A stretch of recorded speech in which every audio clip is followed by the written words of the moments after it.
Okay, good morning to my colleagues. Good morning to staff. Good morning, Carroll County. Foggy morning, October the 22nd, as we rapidly move through the month of October. We've got a pretty lengthy schedule today, and we've got quite a few items for Priority Carroll, so we're going to jump right into things here this morning. Commissioner Frazier, I believe it's your turn this morning to lead us in the pledge, and after the pledge, we will do our moment of silence as we always do. Let's keep all those on the front lines in our thoughts, all those in uniform in our thoughts, first responders and everyone else as we honor everyone with our moment of silence this morning. Commissioner Frazier. If everyone could stand for Pledge of Allegiance. I pledge allegiance to the flag of the United States of America and to the republic for which it stands, one nation, under God, indivisible, with liberty and justice for all.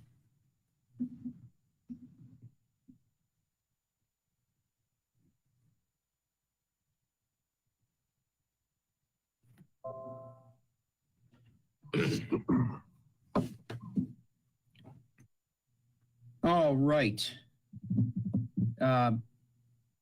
Let's quickly go down with my colleagues here with their personal priority carols this morning, and then we'll jump into a couple items that we have where we're honoring some folks today, and also we have a proclamation in reference to Residents' Right Month as well. So I'm going to start with Commissioner Weaver this morning. Dick, good morning. Well, that's a great start then. So first of all, I want to just remind people that, the Farm Museum has Free Friday out, and then they've been holding an attendance of, I think the 16th, like 347 people, 443, and they only allow so many on the grounds at a time. As they're coming in, they're being counted. As they're going out, they're being counted, and they're adjusting that so there's not a whole lot of people at any one time on the grounds. But on October 30th, they encourage children to wear their costumes, and I have a free gift for them. Eric, that includes you. Children at any age, I think, can go into this. So you can wear your costume and go food truck Friday and at the museum. I do want to say just a couple updates here. The community college is only slightly down in enrollment this fall, which is encouraging. I think they fared better than they thought they would. And they are going through Middle States accreditation, which is a major accreditation that happens about every 10 years for a school. Having chaired one of those before, volumes of paperwork that they have to go through. And I think November 16th, they're having their first visit from the Middle States accreditation team virtually. And I think they'll go through this with flying colors. My thoughts on it, little things, but it's a self-improvement type program. So I wish them well. Okay, I will end that at this point. Thanks, Commissioner Weaver. Commissioner Frazier. Dennis, good morning. I was wondering why the college kept calling me, wanting me to switch with you as the commissioner on the board, but now I understand Middle States is coming, they want to look good, so I got it now. Thanks. I want to say the public schools started with hybrid on Monday. From what I can tell, most things are going pretty well. There's some glitches, but of course you have to expect some glitches when something like this just gets started. So hopefully it's going to go well. And I also put it out there that teachers that might have some concerns or something can call me or text me. I never mentioned any names, but I would like to know what's going on so I can, bring it to the board's attention if it's necessary. You can also call me, text me, and say things are going fantastic. That would be nice as well. But, if you have any concerns or anything, let me know. I'll be glad to talk about it. This past Saturday, the Ag Center had their flea markets, which they have usually once every quarter, but of course, I think it's the first one since COVID has started. I attended. Everyone had a mask. You're required to have a mask to walk into the building. They were keeping track of how many people were in the building, so not too many people were there at one time. There were, my guess is about half as many vendors somewhere around here as there have been in the past. There was space. It went very well. And everyone that I saw that was in there were in a mask, trying to maintain social distance. And of course, my wife picked up a few items, as she always does. Also, we had the chamber breakfast was this past Tuesday. I was the speaker. Usually it's SRO when I'm a speaker, but it wasn't this past Tuesday because it's the first one that they've had back with people live since the pandemic. I was very curious to find out how many people were going to be there, and it was pretty well attended. My guess is around 20 people. The table, everything was social distance. Again, everyone had a mask. I had my mask on, of course, unless you were eating or until I was speaking. It went very well. And you know, if we're going to move forward with the COVID, we have to do things like that. It was in person. People were there, but everyone had masks. There was social distancing. There was hand sanitizer on tables. So all those protocols were followed. And I think that's where we're moving forward until there's a vaccine. So I appreciate everyone that came out. And that's all I have for today. Thank you. Thanks, Commissioner Frazier. Commissioner Boucher, good morning. Good morning, sir. I'd like to start off by mentioning this gentleman, Reverend Jim Skillington. He is the minister from Morgan Chapel Church in Woodbine. He had contacted me in reference to the issues that his community is facing, along with the faith community in the county: food insecurity, elderly loneliness, physical and mental health, and how addiction is being exacerbated by the pandemic. And he is looking forward to networking with all the other faith-based nonprofits to try to coordinate their resources for the food security issue, to bring their food pantry resources together. So I highly recommend that all those ministries throughout the county try to coordinate and network one another to address these issues on the front line, because he made me very much aware that there's a lot of people out there who are suffering this pandemic, who are lonely and are not connected with the greater community at large, especially the elderly population who does not have the technology. So it's heartwarming to see individuals such as Reverend Skillington out there trying to address these issues, especially with some of the shortcomings and fallings that have taken place with the county, like our senior centers closing.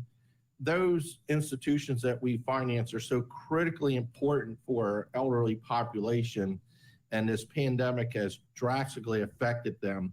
So God bless Reverend Skillington and all the other ministries out there doing the good work to help our community out. So thank you very much for that meeting. And I look forward to things progressing with your ideas. So thank you very much. Commissioner Rothstein. Ed, good morning. Good morning. First off, Commissioner Boucher, there is a faith-based network in Carroll County. I'm aware of it, and I'm aware of who's engaged. I don't know if this gentleman is part of it or not, but feel free to reach out to me and I can connect him.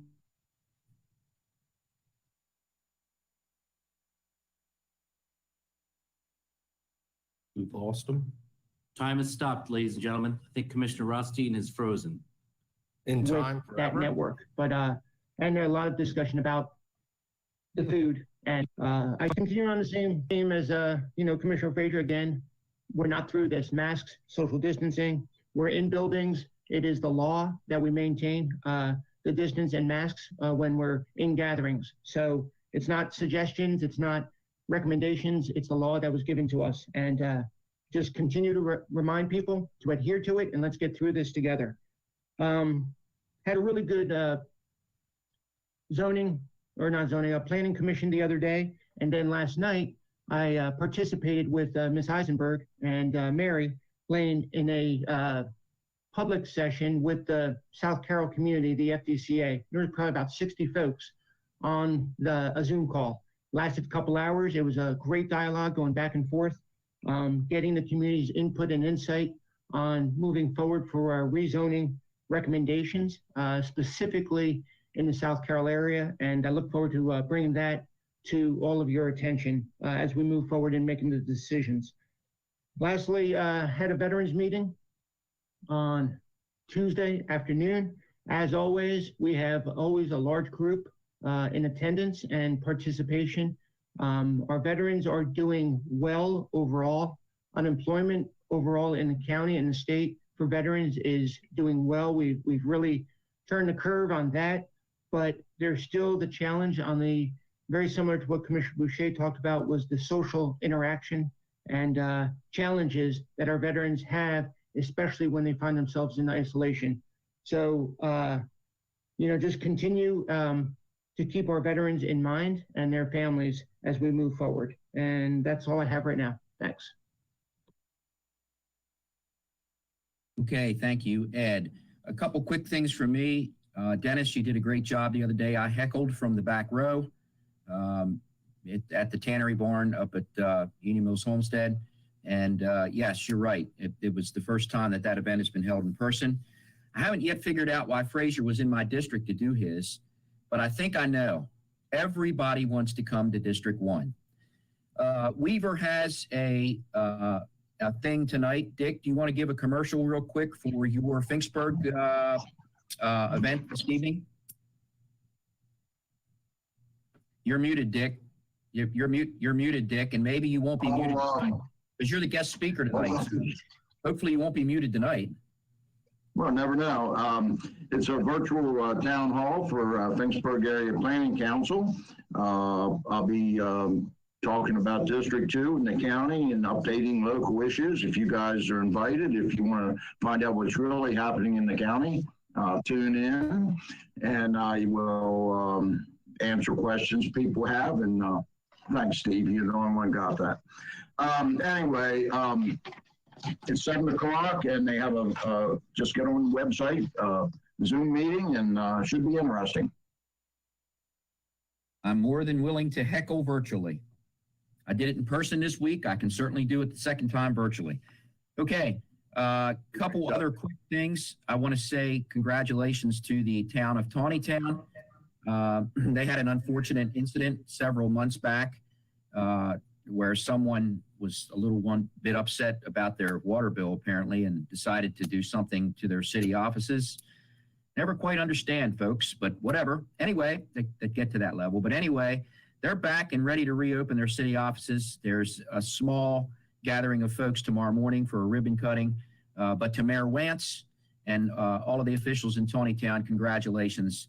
And it's good to see Taneytown back up and running in that is historic building there on Baltimore Street. I had I was on a Baltimore Metropolitan Council meeting yesterday, and or I'm sorry, a couple days ago. I'm honored that Carroll County will be represented with the Baltimore Metro Council, as I will be moving into the chair seat of that group beginning the first of the year or soon thereafter. A lot of great regional transportation issues come out of that, and other great things as well. So I'll have more on that, but it's good to see that Carroll County gets that regional representation. Commissioner Rothstein, you talk about that all the time, and when you came on board, that certainly was upticked. So we've got the face and the name out there for Carroll County. Commissioner Wantz, it's hard to believe all the other members dropped off that committee, though.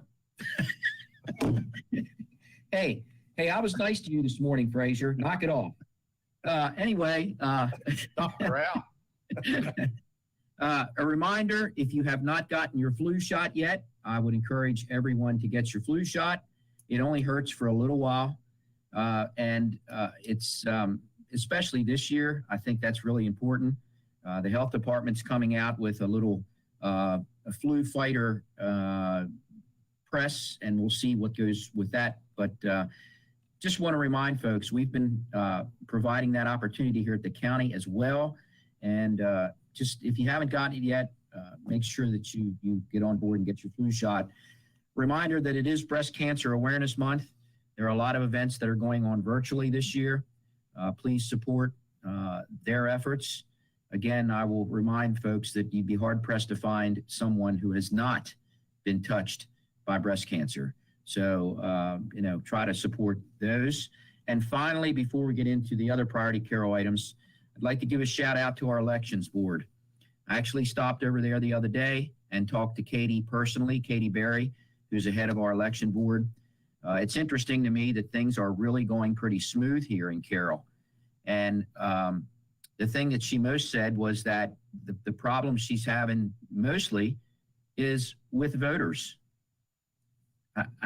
Listen, I get the fact that people are frustrated and people are angry, but good grief. In Carroll County, you've got the ability here to be able to vote several different ways. They've got the drop-off boxes that are working well. They've got the mail-in that's working well. The post office has an incredible, has been cooperating incredibly well with our elections board. And then you'll be able to vote in person. So maybe just give our elections board a little bit of a break to those people that seem to be angry. And the most important thing is you need to get out there and vote. So I just can't say enough about what Katie and her team is doing out there. So kudos to them. We got 2 weeks to go in this absurd election. Did you all see the thing that the Utah governor candidates are doing? I thought that was interesting. If you haven't seen that yet, Google it. The Republican and the Democrat actually did a commercial together talking about how we have to work together and move forward in this country. Really refreshing. So it's enough of my politics for today. But give our election boards, when you get a chance, thank them. Katie Berry and her team out there, they're doing a yeoman's job. All right, that's all that I have this morning personally, but we've got some things I don't want to cover. And I'm going to go a little bit out of order here. We're going to start this morning with Celine, our Director of Citizen Services, and Celine is on. And yesterday, I had the opportunity, I'll start this one first, now I'll hand it to Celine. I visited the Tawnytown Senior Center, and when you visit senior centers now, there's nobody there. Well, in this photo, there was people there. So we unfortunately had to say farewell to our senior center manager in Tawnytown. Jennifer is standing there beside me. Jennifer, it was an incredible young lady who really touched a lot of lives in Tawnytown. And her family is, she's been inundated with challenges with her kids as it comes to virtual learning and what have you. So Jennifer decided to take a break and move on.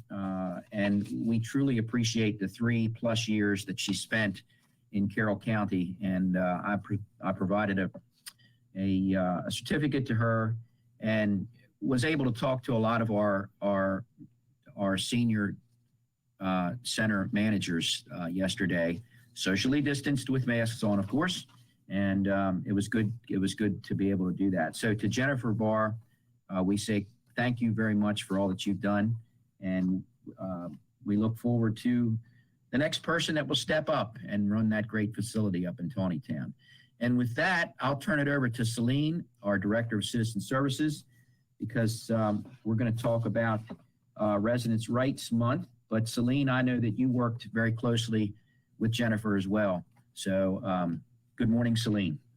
Morning, Commissioner. Yes, this will be a tough loss for our department. Jennifer was a very gentle soul, and she was a wonderful, wonderful manager at Tawnytown. She was very creative. She brought a lot of fresh ideas to the center, and I know that she will be sorely missed by the members at the center. And I also note that we had pushed out information on Facebook about the farewell yesterday, and already our colleagues from Baltimore County are trying to encourage her when she wants to come back to the workforce, that they'll take her back there where she previously had come from. So we had a great resource with her, and she's a fantastic person, and we will miss her. But certainly looking forward to filling that vacancy with someone just as dynamic. So we're hopeful for that. So, but we will miss Jennifer. She was great. Thanks, Celine. We do have a proclamation. So who's got that in front of them? All right, Commissioner Boucher, you've got it. If you go ahead and read that proclamation, and then we'll turn it back over to Celine. Thank you very much. Proclamation, excuse me. Cindy, Marusi Bosley. That's not the right one, Eric. I'm on the wrong one. Up.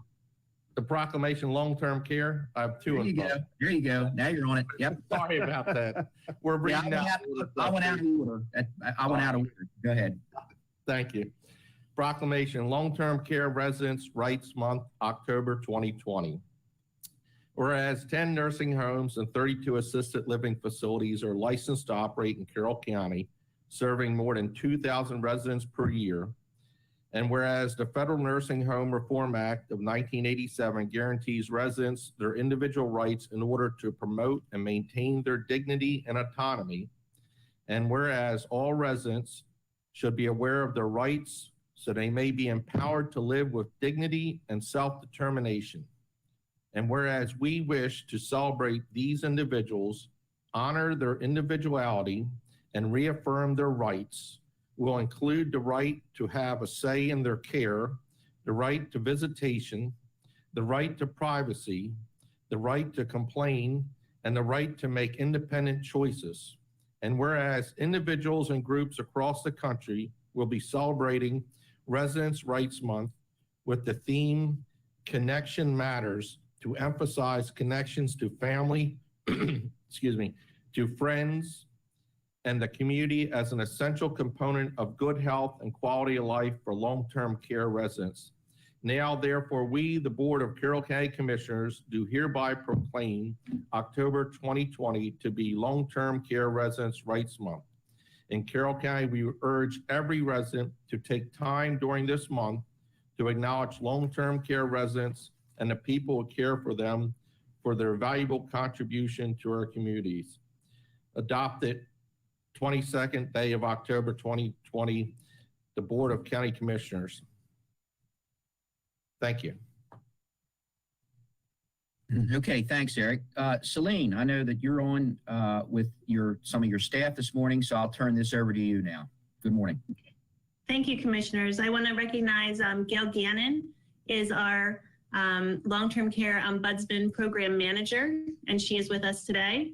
And I believe Tina Linder is also with us in Gail's office as well. So, and Tina Linder is another long-term care ombudsman with our program as well. She and Gail complete our long-term care ombudsman folks here in Carroll County, and we appreciate all the work that they do. And Commissioners, we want to thank you for recognizing this month as Long-Term Care Residents' Rights Month. Obviously, during COVID, this piece becomes more difficult to monitor for our ombudsman staff and also to provide outreach into the facilities where we have these issues with resident rights. But I think we have a great team, and Tina and Gail have been very creative in their networking and their outreach to the facilities right now. And I know visitation rights in the long-term care and assisted living facilities have been really on the top of everybody's agenda right now, thinking about how people are accessing their loved ones in the facility, how can they visit with them. And I do want Gail to give us a little bit of an update while we're here about how we're doing things currently in Carroll County and what the restrictions are and how we're working through that. Yes. Good morning, Commissioners. Thank you for recognizing October as Resident Rights Month. It's about 7 months ago, mid-October, when long-term care communities closed their doors to all visitors, anyone non-essential. Since the beginning, there had been an exception for compassionate care and end of life. In July, outdoor visits started being permitted under certain conditions, and it was really just the start of this month, October, when the health department issued new guidance that under certain conditions, indoor visits could be allowed. So we're very pleased for residents and their family members to have the opportunity to visit in multiple ways. As Celine mentioned, creative options have been explored with virtual visits via FaceTime or Zoom meetings, window visits. Then in the summer, outdoor visits started, and now under certain situations, indoor visits are being permitted as well, and that's just come as quite a relief to many residents and their loved ones.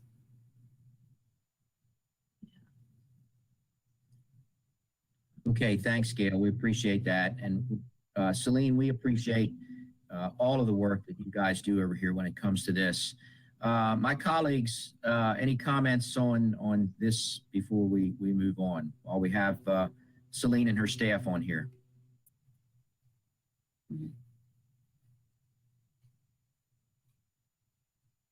I just want to say, Celine, thank you for what you've done.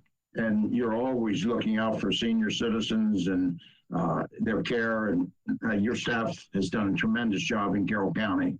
Don't quit. Yeah, and again, from me, just thank you for all you've done and are doing. The selfless service and taking care of our community does not get unseen. So just thanks. Thank you. Thank you, commissioners. Okay, thank you guys very much. This is a troubling area, and we always like to try to make sure that we honor and provide the rights for our citizens that are in our long-term care facilities or wherever. It's very important to do so. So we thank you all for your hard work and continue to do a great job over there. Thank you so much. Okay.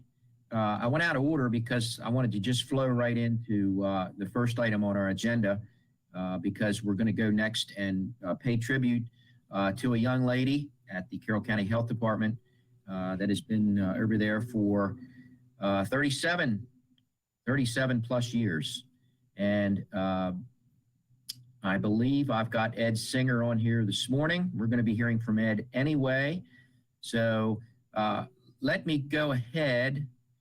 Where's Cindy? If you'd go ahead and turn your camera on, please. And Ed as well.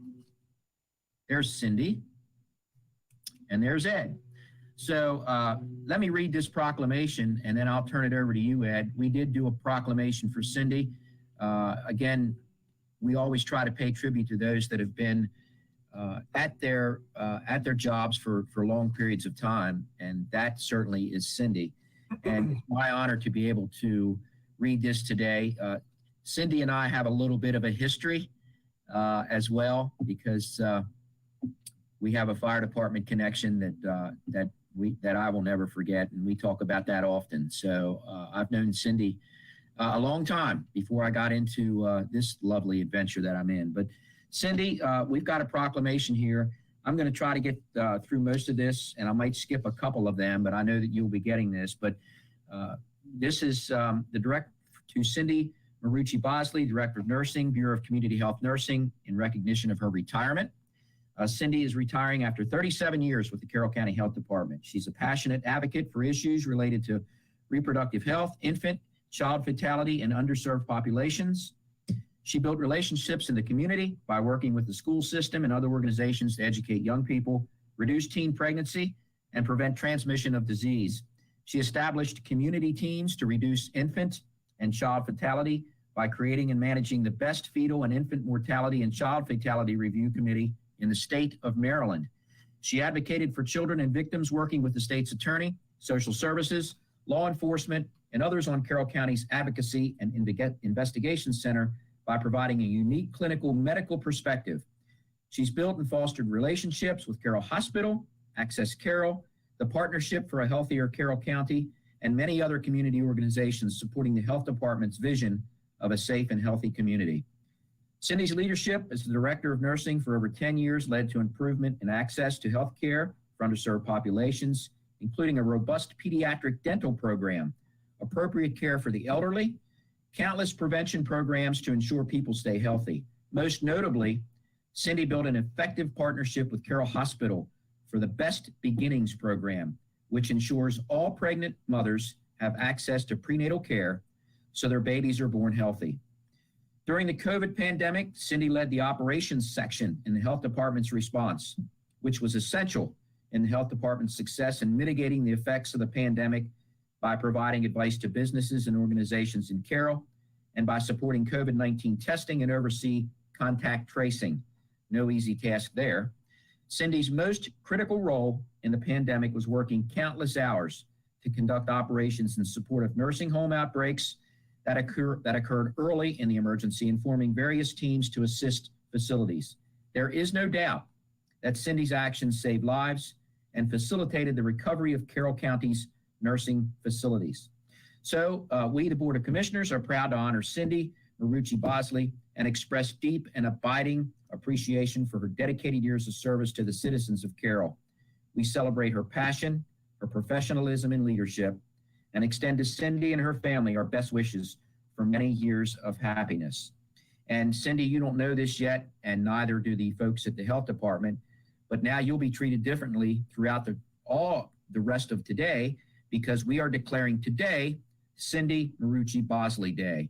So y'all at the health department, you better start going in and catering to Cindy today, because today's her day. Cindy, congratulations for all that you have done, all that you have meant, all the lives that you have touched. You're an amazing young lady. You really are. Mr. Singer, I'll turn it over to you. I'll try to be very brief, because you've already said all the things that I thought about Cindy. But I do want you commissioners to know that you have viewers today from Maine to North Carolina. I said, provided Roland was successful in getting out the link to the family members. I know Cindy talks about her family often, and they're a very important thing to her. But she's been an extremely strong leader here at the health department. I don't know what I would have done without her for this COVID pandemic. And she has second thoughts every day about her retirement. But, you know, it's awfully, you know, I'm sure as Commissioner Rothstein can relate to, when you step away from something that you've been into for years, it's hard. And I know when I left the military, it was hard for a while, but you eventually get used to it. And I just really appreciate the leadership that Cindy's provided to our nursing bureau. She's been an outstanding leader. There's a lot of things that we've accomplished here.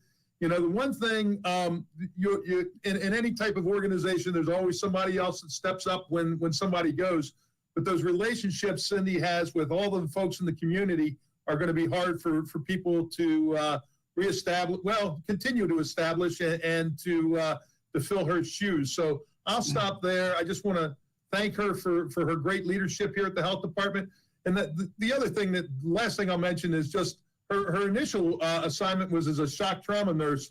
And I think because of that, she's really good at keeping both Dr. Taylor and I in line. I'm not sure who that's going to fall to when she goes, but somebody's going to have to keep us in line. Well, that's an unfortunate circumstance there. I don't know who's going to take that over. Before we hear from Cindy, I want to go right down through my colleagues here. Commissioner Weaver. Cindy, just keep in mind, with change comes opportunity. And I know it's hard to step away, but you have now an opportunity to do things in your life that maybe you wanted to do and never had a chance to do them. Take advantage of it and move on and be happy about what you've done in Carroll County. Carroll County does thank you.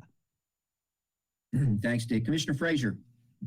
Cindy, thank you very much for 37 years of working with the Carroll County Health Department. Thank you for all you've done for the citizens of Carroll County to try to keep them healthy. And thank you especially for what you've done for child and infant care in Carroll County. Thank you very much. Commissioner Boucher. Ms. Bosley, Carroll County is a better place because you're in it. And I know that's like a family over there with the health department, and you'll be sincerely missed. I know how emotional this is for you, but don't be ashamed of those emotions. You're very much loved and you'll be missed. And I'm sure your fellow staff members will look forward to you visiting occasionally and maybe having lunch and dinner with you. God bless and enjoy your retirement. And Commissioner Rothstein. Yeah, thank you. And it's evident from the proclamation that was shared, you've gone well above and beyond the expectations for the duties that you had over 37 years. You know, it's obvious the selfless service that you performed over those 3 decades have really served Carroll County in incredible ways. And like Mr. Singer said, you know, there are challenges when one uniform comes off and another one goes on. But I've recognized that regardless if the uniform comes off, regardless if you're leaving it after 37 years, it'll always be a part of you. And that's really cool. And that's just something to continue and always embrace. So just thank you for all of you've done, and good luck for all that you will be doing in the future. Thank you, gentlemen. Cindy, you know how I feel about you and the relationship that you and I have had over the years. You're again, I don't know any other word than amazing. You've just been a rock over there. And every citizen in this county should take notice of all of the lives that you've touched. You're amazing. And I know that it's going to be a little difficult, but you're a very strong lady, and you'll find your niche in retirement. And I know you'll move on to greater and better things. So without further ado, we would like to hear from you, Cindy. So again, Godspeed, well wishes, and Cindy Bosley, the floor is yours. Well, obviously, I am totally overwhelmed. And I just would like to thank everyone for all of the support. All of the things that I've done could not have been done without the help of all of my staff and the people above me, including Ed, over all of the years. And I just want to say that it's been my honor and privilege to function in Carroll County for as long as I have. So thank you very much. All right. Thank you, Cindy. Round of applause for Cindy, everybody. And to all of your extended family and friends that are on here, stay tuned because our sessions are really quite exciting. Don't sign off just because Cindy's leaving. But to all of you, we say thank you for allowing us the ability to be able to share Cindy here in our county. And again, you want to talk about somebody whose fingerprints will be forever on this county. That's Cindy Bosley. So again, Cindy, congratulations. We wish you nothing but the best, and certainly enjoy your retirement. Thank you very much. Okay. With that said, we're going to go into anything else for priority, Carol, gentlemen? If anything comes up, we'll put it in as we move forward through our agenda items. As always, we hit COVID right out of the gate. And I know we always try to start with whatever's coming from the state. I do know that there is a press conference this afternoon at 2 p.m. From our governor. So we'll see what that brings.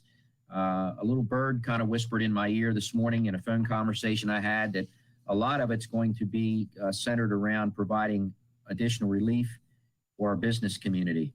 So we'll see where that goes. But that's whenever the governor has a press conference, we sort of all hold our breath and see, okay, what's going on now? So that's at 2 p.m. today.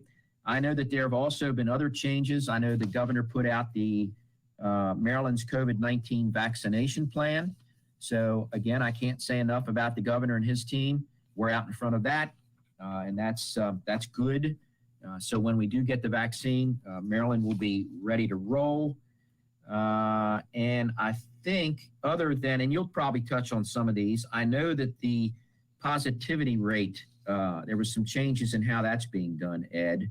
So I know you'll maybe touch on that too, because I know there's always been a little bit of a difference between the Maryland Department of Health and the Hopkins positivity rate. So other than that, I don't know of anything else that came down. Ed, I always throw it to you. Are you aware of anything? Because you and I sort of get those calls. Rothstein, anything? Nope. Okay. Nope. All right, with that, Ed Singer, I'll turn it over to you for the latest, and we'll touch on some of these items and go over any questions we have. Ed, good morning. Good morning, commissioners, and I thank you again for your support. And just a couple quick updates before I get into the slides that I have for you today. Is so there is a new definition that CDC just posted last night to their website. There've been a lot of question about the definition of a close contact. Is essentially if you had prolonged contact with somebody within 6 feet for at least 15 minutes. It was recognized by a couple of outbreaks that happened that really intermittent contact with people over the course of a day could cause transmission of the disease. So the definition of close contact is going to be shifting from what it previously was to if you've had contact for a total of 15 minutes over a 24-hour period with somebody who's confirmed to have COVID, you would consider to be considered to be a close contact and should be in quarantine. So that'll have some impact on people in the community and on our school system and everybody else as we're doing contact tracing. we haven't changed anything in our contact tracing process yet, but MDH will likely change the whole process concerning this new definition sometime in the near future, because they tend to follow the CDC's lead. So that definition is important. Commissioner Frazier, I just want to echo your thoughts on the school system. I'm very hopeful that we continue to be successful. I know it's a lot of work for the school system and for our epidemiological team here in tracking anybody that's potentially could have COVID and actually confirmed cases, and making sure that we keep a safe environment for the kids. It's a lot of work, both on the school system's part and our part to keep this functioning and keep the schools operating. I have heard of other school systems that have had to close. We're fortunate that the first few days have been very successful and things seem to be working. It's always a hump to get over whenever you open something new, and we'll be keeping an eye on things as this moves along. I know Commissioner Wance also mentioned the Board of Elections. Interesting to me that I've been leaving the health department late every night since this pandemic started, and now there's a parking lot full that never used to be over at the Board of Elections as they're processing all of these early voting ballots and things of that nature. Encouraging people to potentially get out early and keep the crowds down on the actual election day. So it's amazing the work that they're doing over there. And then just to mention that as winter's coming, we're all going to be forced inside, and we're probably going to see an uptick in cases just related to that. And we'll get on with that as best we can. And Commissioner Wance mentioned the Hopkins positivity rate. They've changed the way that they're calculating that. So it's really hard to compare 1 week with Hopkins positivity rate versus another. I think it actually is more in line with what the state's positivity rate is at this point. I guess we'll have to monitor that as it moves along, but Hopkins has changed the way that they're calculating the positivity rate. All right. So moving on to slides. This community case report that we provide you on a weekly basis is going to be an important thing that the Board of Education and I are going to be watching over the next several weeks, because we want to see, we're down a few cases this week. We're down 10 cases from last week, which is a good thing to see. We always like to see a decline in the number of confirmed cases. But what we're going to try to watch as schools have reopened, one of the things that the state's plan has us looking at is whether these cases kind of remain constant or go up. If they go up over a certain percentage over a period of time, we need to discuss whether or not the schools are impacting that in the community, and whether or not we need to consider doing things differently. So this is a number we're going to be watching very closely over the next several weeks to see, whether those cases go up, go down, stay relatively constant. We're hoping not to see a big increase, but one of the things we need to watch is those number of cases that are reported as school reopens and see what the impact is. These are the probable cases that are not included in those case counts, and it's just something that we felt important to report to you all and the public, because these don't get counted as confirmed cases, but these are people that have tested positive with a rapid test that have symptoms, and so they're 99% likely to be positive COVID cases. So 14-day rolling average, we've been regularly reporting. It kind of shows a trend. Obviously, we're still trending upward, even though we had that dip last week. It's been a gradual upward trend over the rolling average. If the cases continue to move in the direction they have been, and they seem to be headed in a similar direction this week, that we would have fewer cases or relatively the same. So that trend will probably dip starting next week. COVID deaths by week, I know statewide and nationwide, we've seen seems like a slight uptick in deaths over the last few weeks, and we actually had 2 community deaths last week, and there's one that's not on here that'll be in the graph next week when I present to you. But we hadn't had a community death since August, and so we've had a total of 3 in the last 8 days. The ICU numbers, we had ticked up a bit in the ICU beds over the past couple of weeks. This week we were down a little bit overall. just to kind of give you an idea of the information that Garrett shares with me, the hospital president, on a daily basis. Right now, their ICU capacity is generally around 10, but they have one patient right now that's a person under investigation for COVID that's on a ventilator. They have 3 total people under investigation in the CCU that are PUIs, and they have 1 confirmed COVID positive patient in their CCU. So total of 5 patients that are related to COVID that are in the CCU at this point. They have a total of 19 persons under investigation in the hospital. 10 of these were new. Additionally, they have 8 confirmed COVID positive patients being treated at the hospital at this point. Garrett told me this morning that generally the PUIs and the COVID positives are increasing. This is kind of consistent with what we're seeing statewide and nationwide. So we'll just have to keep an eye on where that's headed. This are overall hospitalizations that we've seen since the pandemic began. And one of the things, Commissioner Boucher challenges me on a regular basis to share some additional information, and it gets me thinking about things. And one of the things he asked me to share was hospitalizations by week since the pandemic began. Now, this doesn't reflect how many people were in the hospital being treated, because I just shared those kind of numbers with you. But what it shows is kind of a trend as to how many folks are winding up in the hospital because of this disease. And what it counts is the state reports anybody who's tested positive for COVID, if they get hospitalized once, they count it 1 time. So this shows the number of folks over the weeks that have been hospitalized for the first time related to COVID. So I know that Commissioner Boucher was interested in this information, and this is kind of it doesn't, like I said, it doesn't reflect how many people are in the hospital at any one given time, but this reflects the number of people that are being hospitalized for the first time related to COVID. Thank you for sharing that information. I like seeing the trends going flat. I think that's what our overall objective has been.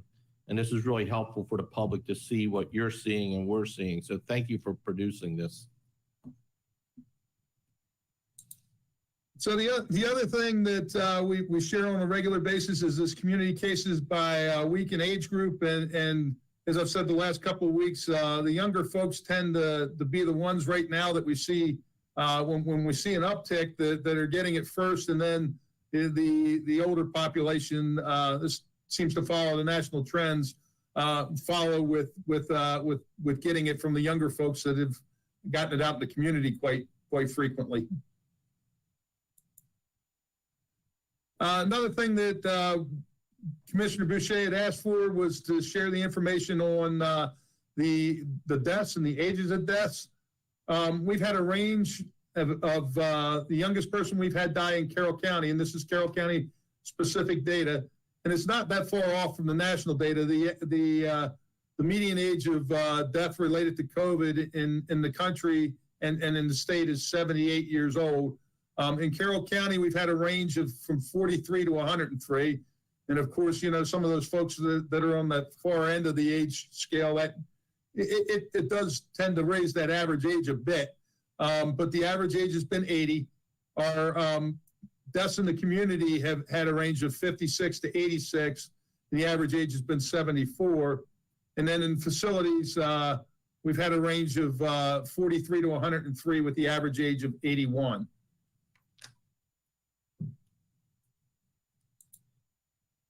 So a couple of other things that I wanted to share with you that I thought was important, because I get a lot of questions from people out in the community, and I think you all as commissioners probably get a lot of questions too, because there are a lot of people that are struggling financially, and it's had a huge impact on the community. And one of the things we had shared before was information on increases in deaths that we'd seen in Carroll County based on COVID, but nationally, the CDC has seen that there have been 299,000 more deaths since January than we would have expected. And at least 2 out of 3 of these excess deaths were related to COVID-19.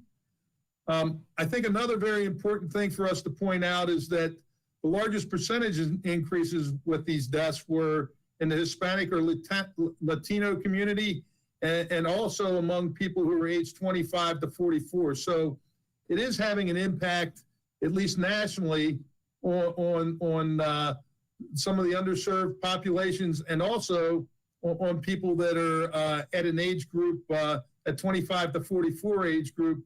With nationally, they've seen some increases in deaths percentage-wise, very high in that age group. There's also, one of the things I get asked a lot about is well, you know, we don't do all this for flu, and really, isn't this just, isn't flu just as bad as this? And the CDC's developed some information that shows that the risk of dying in the hospital is 5 times greater from COVID than what it would be if somebody's hospitalized with the flu. So I just think that's an important thing for people to know, and that it is more dangerous than the flu. That's a question I get quite frequently, and I think it's an important thing for you as elected officials and for the community to know. Next, I get a lot of questions about younger people and lingering symptoms and that type of thing. And COVID-19 can often result in prolonged illness, even in young adults and in children without underlying chronic medical conditions. There are many cases, case reports from people who do not regain their previous health following COVID-19. There's really little known about the clinical course of COVID-19 following milder illness. In a telephone survey of symptomatic adults who had positive outpatient test results for COVID, 35% had not returned to their usual health when interviewed 2 to 3 weeks after testing. So when most people are cleared to go back to work and back out in the community after 10 days, you know, even 2 to 3 weeks after testing, people are still feeling the effects of this disease. And among those in the 18 to 34-year-old age group that report themselves as being in good health, 20% reported that some of their symptoms were, we're continuing even after they were medically cleared.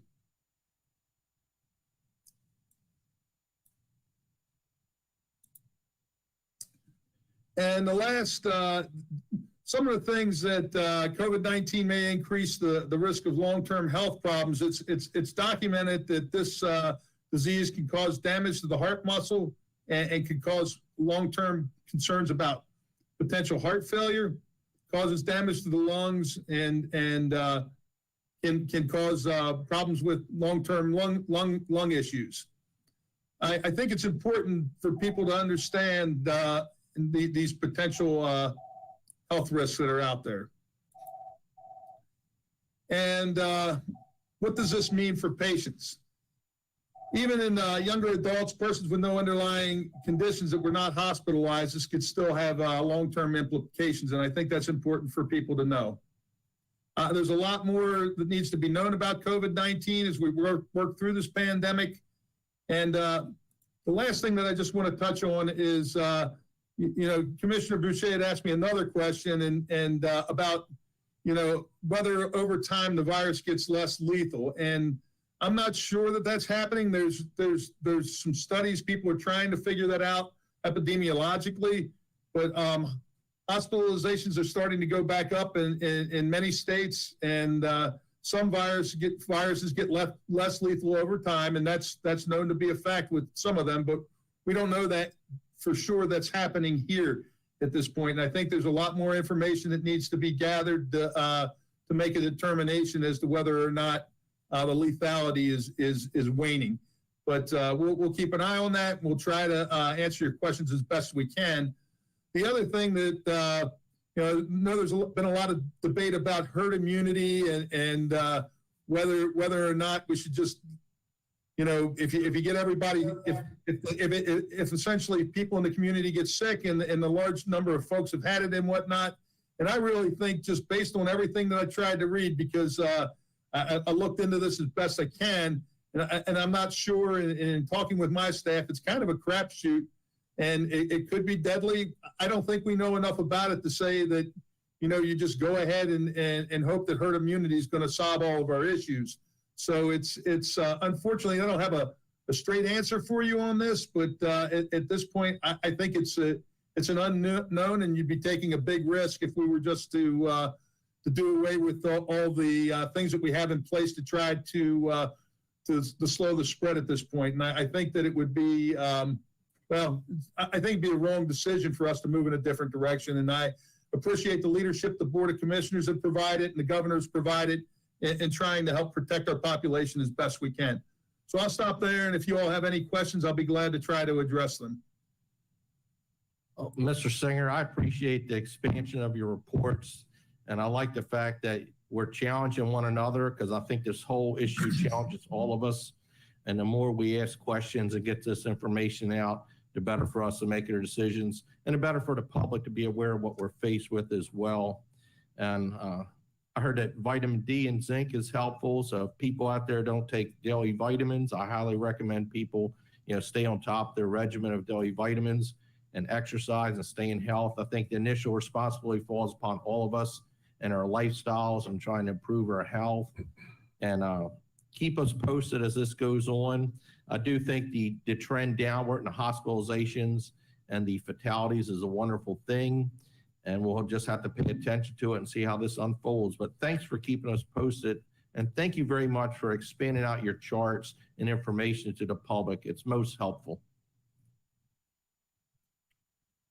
Thanks, and I appreciate just the opportunity to get the information out there to folks. Any other questions, Commissioners? Ed, just real quick, with all that information, because it is information overload for me. So taking it in Army terms, what is the most likely course of action to minimize the impact of COVID-19 in Carroll County? What are the things that we need to do with all that information you shared? So the information was essentially the why it's important that I shared today. But what we're doing is the things that we're doing are the things that we're going to have to continue to do. And I think you guys have said this as a Board of Commissioners. Until we have a vaccine to slow the spread, we've got to try to avoid the large gatherings. We need to wash our hands. We need to just take those normal precautions that we take to prevent spreading germs. The face coverings are critical, and keeping your distance as much as you can. We all want to, we're a very social society, and this is impacting us all very hard, but we've got about another probably 10 months of this to go until we get everybody vaccinated. And it's important to do the social distancing, to wear the face coverings, wash your hands, and avoid large gatherings. So there's essentially 4 things there. So based on that last comment about information overload, I hate to bring this up, but I'm gonna. Schools are back in session. What are we doing in reference to statistics that are coming out of our school system? I think it's very important to know where these numbers are coming from. It's important for parents to be kept informed, I think, and I'm not talking about names of individuals. Let's be clear here. I'm using a common sense approach. I'm talking about grades possibly, or schools. I know that Caroline County is putting a weekly report up about the cases they have in their schools down there, in the interest of keeping parents informed as to whether or not, it helps to alleviate that a part of that social media crap. So is there a plan, Ed, working in conjunction with CCPS, to put out some sort of numbers on where they are and moving forward? Because as county leaders, I think it's important for us to know that as well.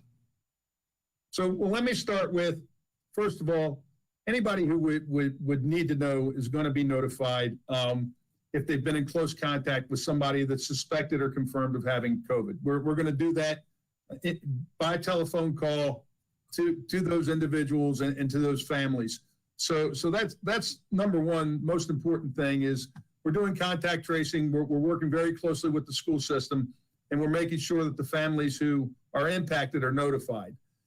We've been having a lot of discussions about this as a group of health officers with the legal counsel from Maryland Department of Health about what we can and what we can't disclose.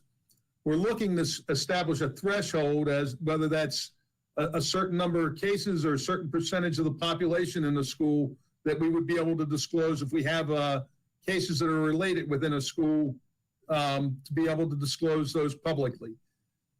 Disclosing individual cases at individual, not names of people, but even if I say there was one case at Piney Ridge Elementary School, and I'm not saying that there was, because I just threw that out there because it's a school name that comes to mind. But if I say there was a case at Piney Ridge Elementary School, and all of a sudden 2 people know that they were the people that were in quarantine, it's going to be very easy to figure out who that individual is. And those people who test positive and are diagnosed as COVID positive have a right to privacy. And quite frankly, I've seen situations where people have been shunned because they've had COVID, and even though they're medically cleared to go back in the community, and we know they're not infectious, people are treating them essentially like they have leprosy. And so we do have a legal obligation as a health department not to disclose information that would lead to the identification of specific people that may have had COVID. But I do think that it's important that if we have, I know Caroline County had a situation where they had 10 cases of staff members that were positive. And I think that gets to be a point where it's important for the community to know that, we may have connected cases or an outbreak in a school. And while we haven't figured out exactly what that number is going to be yet, and we're trying to get guidance from the epidemiologists and the attorneys at MDH as to where that threshold ought to be set, I do think that we will have a system in place where we see what we would consider to be outbreaks or related cases where we would be disclosing that information. I do want to put out generally the total numbers of cases that we see that are related to schools so that we can track that as a trend, because I think that's important for you all as decision makers to be able to know if schools being open are driving any trends and changes in cases that we're seeing in the community.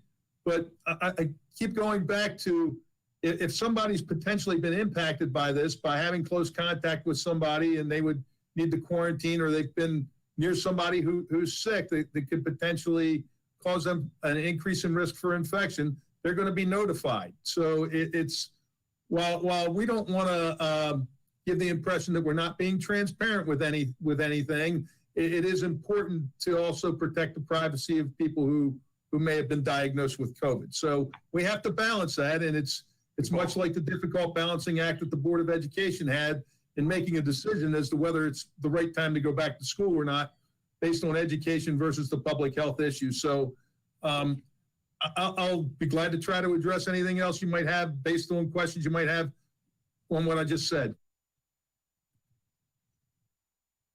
All right, I just believe there's got to be some sort of a happy medium, common sense approach here to be able to keep all those informed. And again, I'm not talking about giving out names or you know that, Ed. But there's got to be a way to do that. I mean, I applaud Caroline County. The citizens need to know.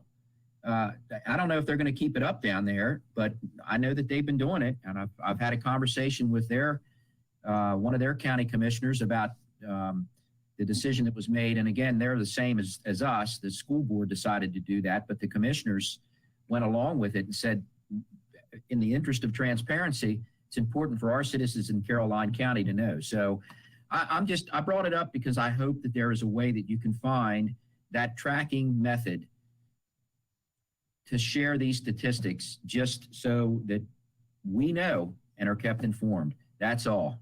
So I'll stop with that. Well, I have to say, Commissioner Wentz, I think it's a good idea to find out, because, to be honest with you, I've already heard rumors staff member was infected at one particular school, and then notices went home to students and stuff. True, not true? I have no idea, although I haven't heard of a bit, so I'm leaning toward true, but maybe there's something out there. I mean, I think that's better to get some real information out there than all the rumors that are flying around. And I don't know how to do it, Ed, and I'm not telling you how to do your job, although I should, but we need to get some information out there. We really do, at least the truthful, factual information. And I think there was if I'm not mistaken, I read in the newspaper this morning, there were several schools that had incidents and they're not naming schools and stuff. And what does that exactly mean? And I don't know. I think it's better to have the facts out there than everyone to speculate and all the rumors fly and all that kind of stuff.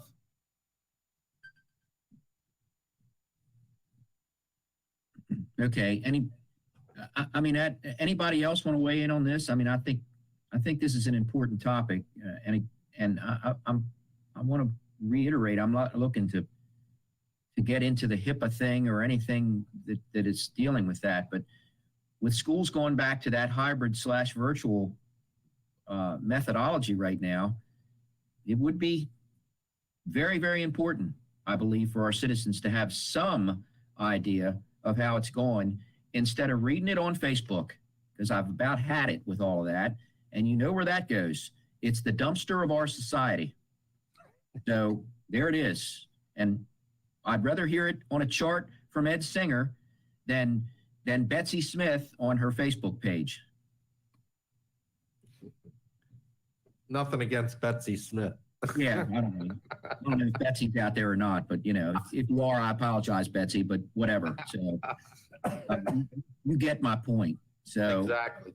So I think if you can work on something there, I believe all would be appreciative. So, and I'd kind of like to know why Caroline County did it and no one else, and everyone else seems to be jammed up with lawyers as a result of that.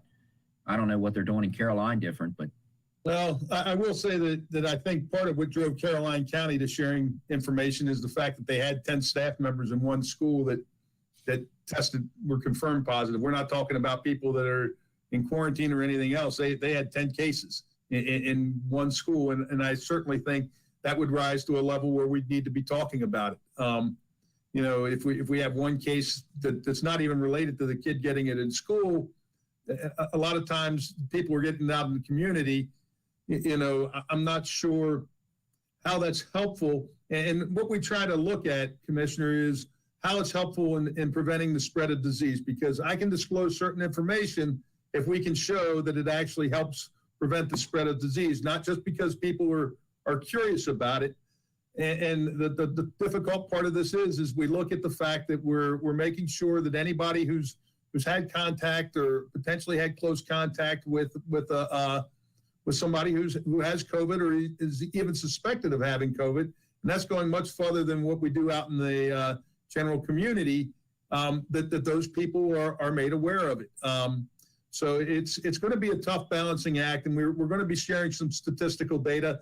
I don't know that it's going to go as far as you would like to see it go, but ultimately, I've got to take the best advice we're getting from the Department of Health and everybody that's involved with this on what data that we can share. All right, thanks, Ed. Any other questions for Ed? All right, hearing none. Thank you, Ed. And Thanks, again, our best to Cindy Bosley, and we truly appreciate all the hard work.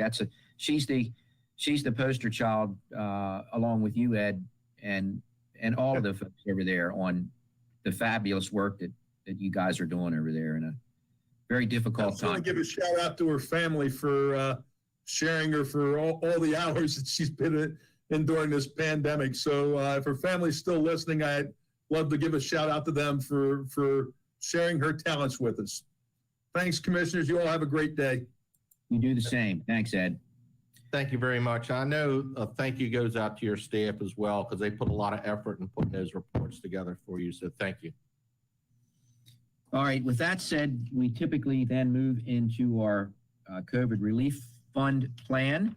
And for that, I'm going to turn it over to our county administrator, Roberta Wyndham. Good morning. Good morning, gentlemen. I am joined by Grants Manager Deb Standiford and Jack Wyburn.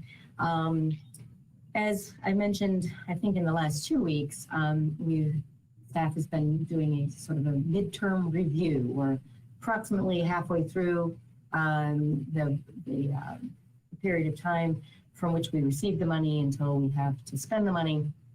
And so we did a bit of an accounting and saw where everything stood. and what money has been spent, what money is anticipated to be spent, and then what money we don't think will be spent fell sort of to the bottom. There aren't any significant changes to any of the county programs. There is one that is coming before the board today that is on the list. That's an addition. It's for the sheriff's office or an evidence digital evidence system for $77,000. So if the board approves that later in your agenda today, then that will stay on this plan. If you don't, of course, it will leave, and then those monies also will fall to the bottom. So if you look at the plan after having the accounting done, we end up with a surplus of about $2.5 million and anticipated surplus of about $2.5 million. And so also part of this accounting, we reached out to all the governmental partners with whom we worked previously to see whether they had any additional requests since time has passed.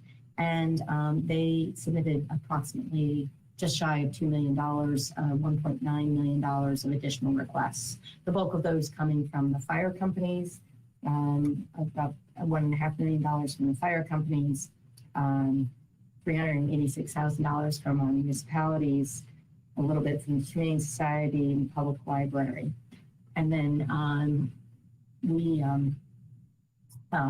continue to have sort of our catch-all at the bottom, one of two potentials, either using any remaining funds that aren't spent by the end of December, substantially dedicated staff costs, which Treasury guidance has said we can do, which makes it nice and easily flexible for us.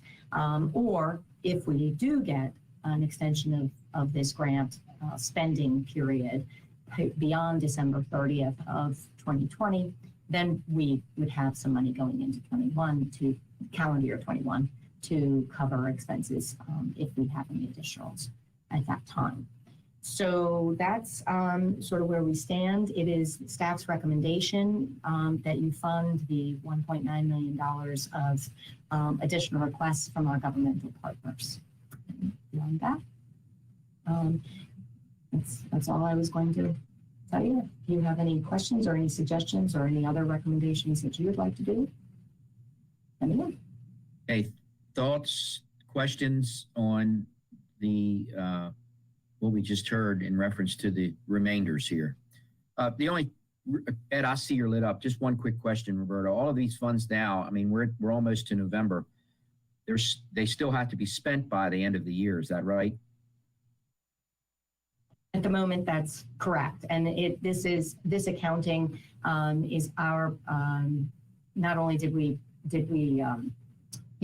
figure out what had been spent, but what is realistically going to be spent between now and the end of the year. Yes. Okay. Ed, you had your mic lit. Go ahead, sir. Yeah, no, I appreciate definitely interested in supporting the fire departments and what they can receive out of this. The municipalities asking for $400,000 more. Are municipalities receiving only funds through this act from federal funding, or are they receiving other direct funds from federal funds? Do we know? Debbie probably knows better than I. I do not. They may have had other grants that they applied for, but they did not receive any money from the federal government or state other than this that I'm aware of. But Debbie? That's correct. That's why we included them in our plan, because this was their mechanism to get CRF funding. Right. That's what I thought as well. And I'd like to see, having the conversations with those municipalities, what more they could also receive. Kind of open up the aperture for them to look at, okay, what else do they need if there's more than just that 400,000 to feed those municipalities. I'm also, so that's one angle. The other angle is with economic development. I feel like we've given a lot of effort and funds to our small businesses and restaurants to get basically their lips above the waterline.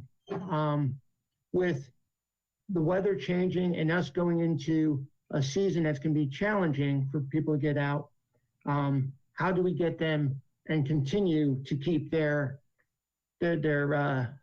I say lips above the waterline, especially with the restaurants. You know, getting the capacity indoors can be difficult. So, you know, Steve, you and I, apologize, Commissioner Wentz and I discussed some of the heating in the outdoor tentage. And maybe we should be looking direct to the restaurants and not asking them to bring in their requirements, but saying, here are things that we can push your way. It's more work, but what I want to do is I want to shop local, I want to eat local, and the only way we're going to do that is to get these businesses and restaurants at a point where they can serve and produce. I'm getting a lot of anecdotal comments. No, actually, not just anecdotal, but some real comments that they're going to have a very difficult time in the coming months. So I know it's hard work to figure it out, but that's where I'd like to see the money go. So, and I'll stop there. Yeah, I'm going to agree with you on that, Ed. And as you stated, you and I had a couple conversations over the last several days about this very topic. And it sort of went a little bit further with me because, and I just to my colleagues, I had a discussion with our folks in permits as well, because, you know, some of the stipulations and some of the codes that are required for the tents at our restaurants, I feel as if the by the book method is probably not the best for the next several weeks here. I want to do best practices and be safe as possible, but I also want to make sure that we're allowing these restaurants the ability with common sense approach to be able to continue to have outdoor dining in the most safe possible way without getting the code book out and going, okay, well, you can't do this because it says right here that you can't do that. So I was in this business for quite a few years, and I know that there's a best practices safe way, I think, that we can approach that. So I kind of took that a little bit of a step further, but I don't know, Jack, if there's a way that we can help the restaurant industry. I know, Ed, you and I talked about this, and I think, Dick, I may have had a conversation with you over the weekend about this too. You know, there are heaters that you can get for these tents that are better than the patio heaters that go up against the tent and then you got a tent on fire. And I don't know if there's a way that we could provide funding for these facilities that have these tents to be able to utilize something like that. I don't know. You're spot on, Ed. This industry is going to take a huge hit, and we know that. I'm going to be curious to see what the governor says today, because I think there's another round of state funding coming for that industry, possibly, and all of small business, from what I understand. Maybe that'll help as well. But I don't know if there's a way that we could help if they need the help. And just specifically go there. I don't know. You know, my recommendation is that the people that know best are not those that are sitting around this table virtually, except Jack, with the work that you have done. And I really do applaud everything you've done. But bringing in those businesses, the consortiums, the South Carroll Business Association, the Chamber of Commerce, those organizations that are representing the main streets, that are representing clusters of businesses, and saying, okay, what else? What else needs to be done to ensure that we can maximize the shop local, approach through this pandemic and through this year, both retail, services, and specifically with restaurants. That is my recommendation in moving forward. I feel like we'll get something out of that. It's gonna be tough, it's a lot of work, but, and I see, Jack, your hair's getting a little grayer as we're having this conversation, but I'd like to get your thoughts on it. Commissioners, anything we can do to help businesses, you know, we'll do it. It's our mission here and our focus. I can tell you quite a few restaurants, you know, this is reimbursable funds, or quite a few restaurants have bought those heaters. They're $148.72. It seems like that's the common thread per heater. I can tell you that I know of one restaurant that bought the heaters and had a tent, and they were told they had to take the tent down because you're right, Commissioner Wance, that they would catch on fire. And I happened to eat at that restaurant last week, and it was warm as you went next to one of the heaters. But we could do, you know, if you want to do special for the restaurants, we'd have to go back and pull all those 70-some restaurants and make sure they didn't already, a lot of them already, you know, submitted bills for the heaters. So we can't double bill those. You know, we got to be careful. We can check that out. Anything we can do to help the restaurants, you know, or small businesses, you know, we're there. We've been more than happy to do the restaurants. If you want to call it heaters or whatever, you know, we can come up with some creative idea. But just to let you know, that I don't know if it's the health department or our permit department, Commissioner Wance, have come down and said you can't have those type of heaters in a tent too. I do know that for a fact.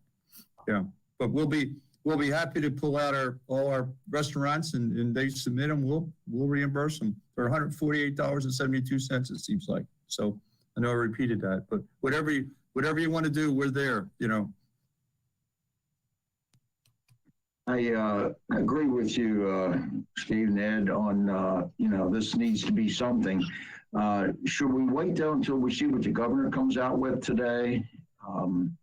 So we're not duplicating any initiative, or just add to his initiative if that comes through the way I think it's going to come through. That may be a way we can add on to that with some of the money we have left, and actually give a little more bang for the buck as such for these items. And I do agree with you right now. I think we have to take a common sense approach to permitting and things that things are there that never were before. And we have to look at it from a common sense area, not to compromise public safety though. And I can't believe I'm saying that in front of Wance, but I don't want to compromise any public safety, but I do want to keep these businesses afloat.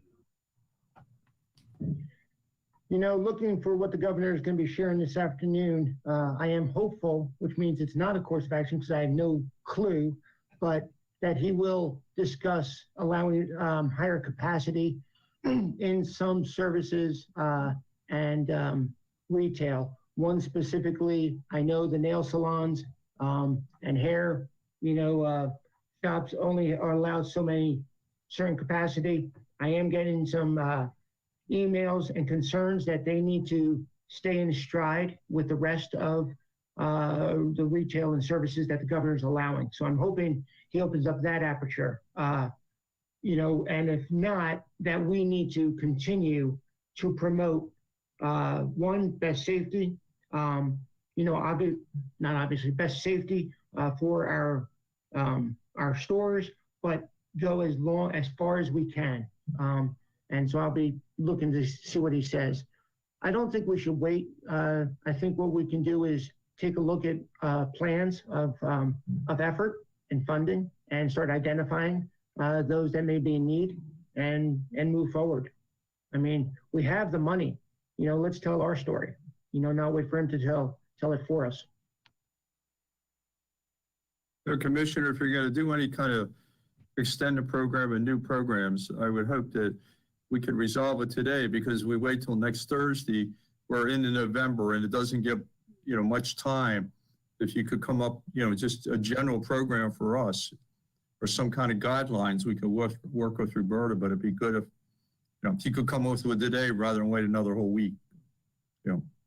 Maybe the theme should be shopping in during the holiday season, you know, and the focus is on cold weather activities and what stores and retail and other things need to provide or have the things necessary for us to be able to shop local. And that could be like a theme for the restaurants or for the retail, and specifically not, and majority of the main streets, what are their needs to allow them to get to capacity and shopping local during the winter months, So I don't know. I can tell you, Go ahead. sorry. I'm sorry.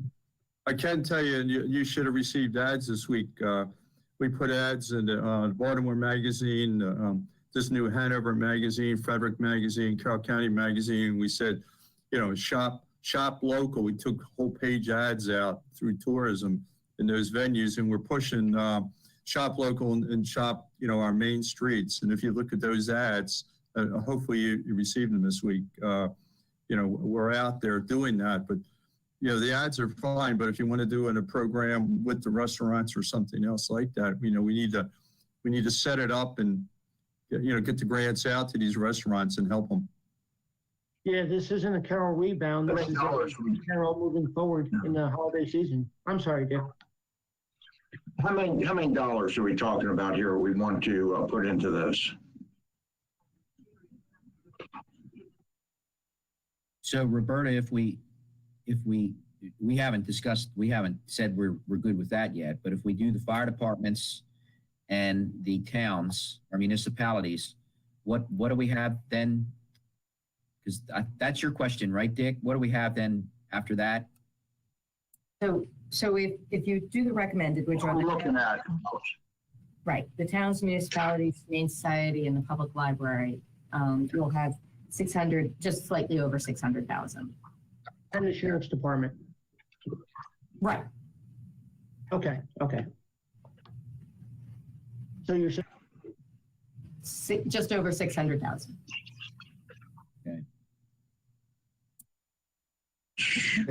So we're looking at a $500,000 program here we could put together. Yeah, Ed, you're muted.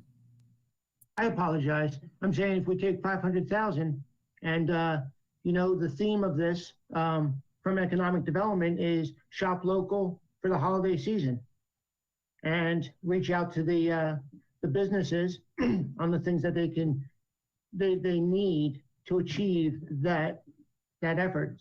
Obviously a lot of it's restaurants, but it's open to all of them. So it's just another theme to get us ready for the holiday season and shopping local in Carroll County. Yeah, if you add dine to that, I'll be good. Shop and dine local. There you go. So it would be, they would submit receipts for things that they purchase that allow or accommodate more easy shopping or eating during cold weather. Yes. Right, Ed? Yeah. That are affected by COVID-19, because obviously that's what this focus is. It's got to be related to the pandemic, that they have to make their business practices adjusted because of COVID-19. And shop and dine local for the holiday season and taking $500,000 and applying it towards it.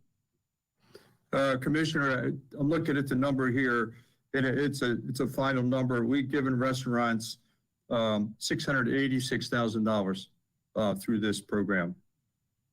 Just the restaurant, $686,000. Yeah, and that's fine. But now I think the emphasis should be, and I think we got to be clear that we're not losing something here in the translation. While I know that there are folks that are dining inside, there are a lot of folks that aren't comfortable dining inside yet.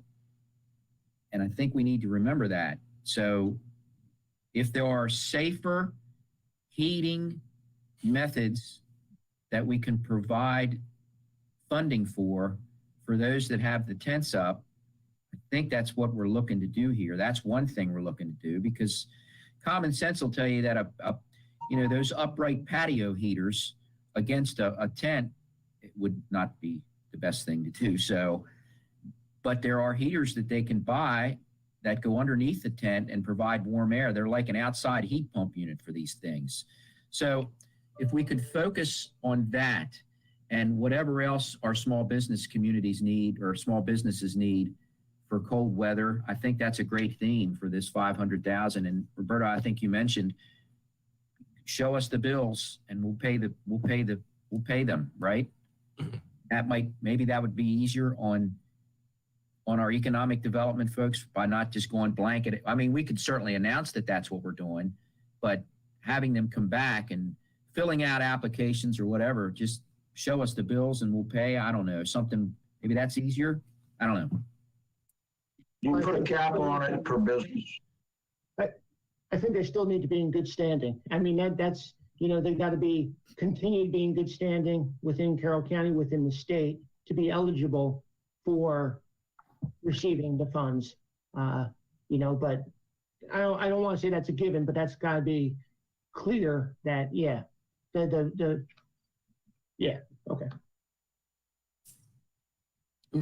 Mr. right, Lyburn. Okay, I'm sorry. Go ahead. That's all right. Mr. Lyburn, thanks for mentioning the ads that Tourism Director Bonnie Staub put together for the holiday season. I like the fact that someone was emphasizing families coming out and cutting trees down. So once we get those people coming in their county, it's gonna be great that we can have these restaurants and facilities set up where people could dine. We don't want them just to come in and cut a tree. We want them to patronize our stores and restaurants. So this plays into that. And special thanks to tourism for what they're doing with the ads. I appreciate you guys giving us copies of them to look at. Okay, so let's go down through the funding again, Roberta, and let's get that out of the way first. So our fire departments want what again? Let's go down specifically. I know we've got the sheriff's department coming up in a little bit, but the Humane Society was in there. They kind of got lost in the mix. They're at the bottom of the spreadsheet that's in your books. Okay. So the fire companies are just shy of 1.5 million. The municipalities are 386,000. Humane Society's $651. Public Fire departments, Roberta, for the fire departments, is that just economic support grants, or is they want specific things, or that requesting specific items? Debbie, you probably know better than I. They've provided detailed information. I don't know. Commissioner, this is replacing lost revenue for the fire companies, and then they are using this replacement to fund what they would normally use that revenue for. So this is all the carnivals that were canceled. So they're paying, their operating expenses through the end of the year, utilities, rent, mortgages. Right, okay, so it's economic support They're grants. using the Right. funding for what they would normally use their fundraising revenue for. All right, thank you. And then the libraries, Right. It was $8,500, and right? that's You not, know, what are they at? You know what the specifics are there, Deb? It was for PPE, supplies for disinfecting, supplies for the pickup that they had. They had bags and things when they were, and I don't know if they're still doing this, but you can order books and pick them up. So supplies for that to protect staff and patrons of the library. And I think they had also some additional digital content that they were purchasing. Okay. So if everybody's good with those four, why don't we get that out of the way here and get those four funded? So let's make it official. I'll just go ahead and make the motion that we support the additions to our COVID fund plan, the monies that is assigned to Visa, our municipalities, the Humane Society, and our libraries. Second. Okay. All right. All those in favor of that? Okay. So that's out of the way. Now we've got 612,000 and change left over. So we've talked about this for a while now. Let's try to pin it down. Is it your thought, Ed, that we go with that theme that you're discussing, cold weather related items as it pertains to shopping local and dining local? Absolutely. Is there something you could come up with, Jack, to put together to get that word out? Jack's asking his boss. He's looking to the gods. Yeah, I mean, Brian, I just asked Brian to come in and we can put up some guidelines and to do that, we could get it out. Yeah, it'll be next week.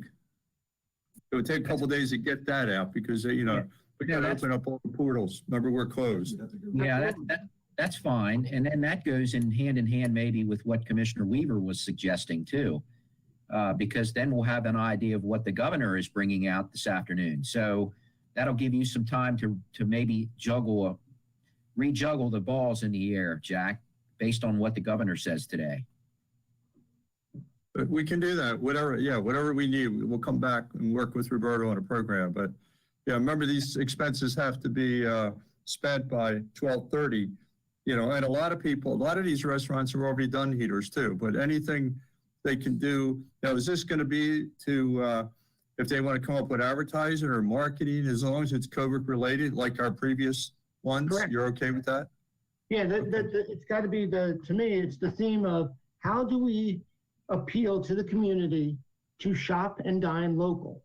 And so whatever the shopping and dining needs in the midst of this pandemic to bring in folks, so it is marketing. It is the heaters. It's anything and everything that they can do to bring folks into and keeping them into Carroll County shopping local. I, again, do recommend reaching out to the business communities, as you always do, to get some of their ideas as well. And yeah, that's my thoughts on it. But one thing amount per business or not? Up to an amount? I think we're at a point where we're open-ended and we're looking at this. And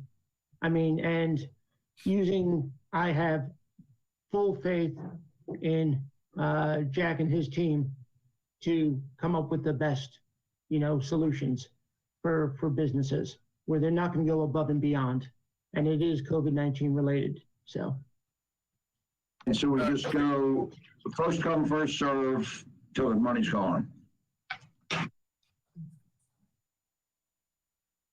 Yeah. Based on the parameters that we set up, Dick, I think we've got to let Jack set up some parameters here.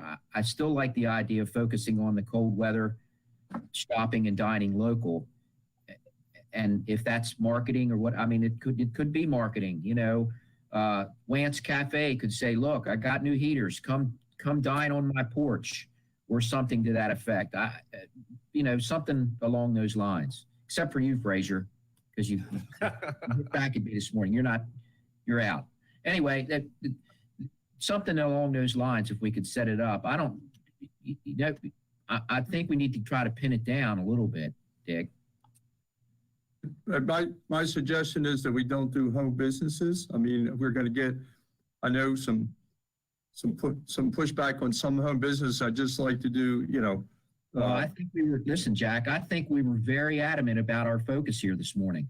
And that is shopping and dining local. And when it comes to the cold weather, and leave it go at that. That's great. Do you want to keep it open-ended? No, I don't think so. I think we got to put a time period on it because realistically, unless the weather is going to be a little wacky, by the middle of November or the end of November, outdoor dining is probably not going to be a thing. Although, if we had the mindset that they do in Europe, they eat over there outside all the time, all year long. But can we say to the end of November, the last day of November? That'll give it's got to have time to spend the money too. Yeah, Right. I think that's reasonable. That gives them time to spend it. So, One thing is talking to some of the retails on Main Street, specifically in Sykesville, is in order for them to prepare for the holiday season, they had to build their inventory in July and August.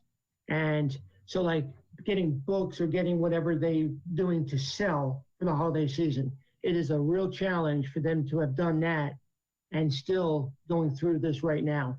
So whatever we can do to promote that, those stores and people staying in towns and buying, that's where I'm looking at. So. Thanks. Our mission is to, with businesses to enhance the business. So anything we can do to help, we will do.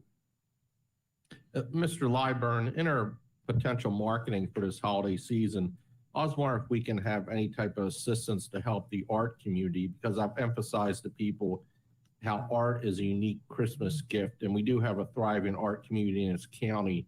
And any type of assistance we can provide for the art community to bring people in. And that's a unique thing we can offer, because if people do come in for our art, then they can patronize the restaurant. So any help that's out there you can research on the needs of our art community would be helpful too, because I think that's a unique hook for people to shop.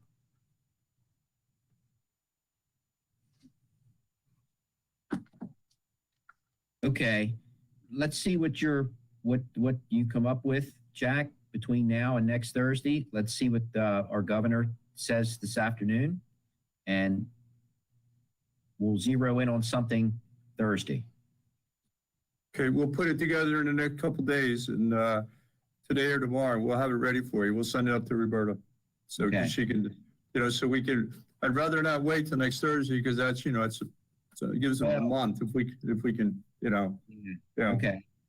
Yeah, I know that gives them a month, but it might be difficult to get some of these things in too, because I'm sure everybody's getting heaters, but whatever. So we'll come up with a program and present it to you next Thursday. Okay. We'll be ready to pull the plug on Thursday afternoon if you approve it. Yeah, right. Okay. All right. Anything else, Roberta or Deb?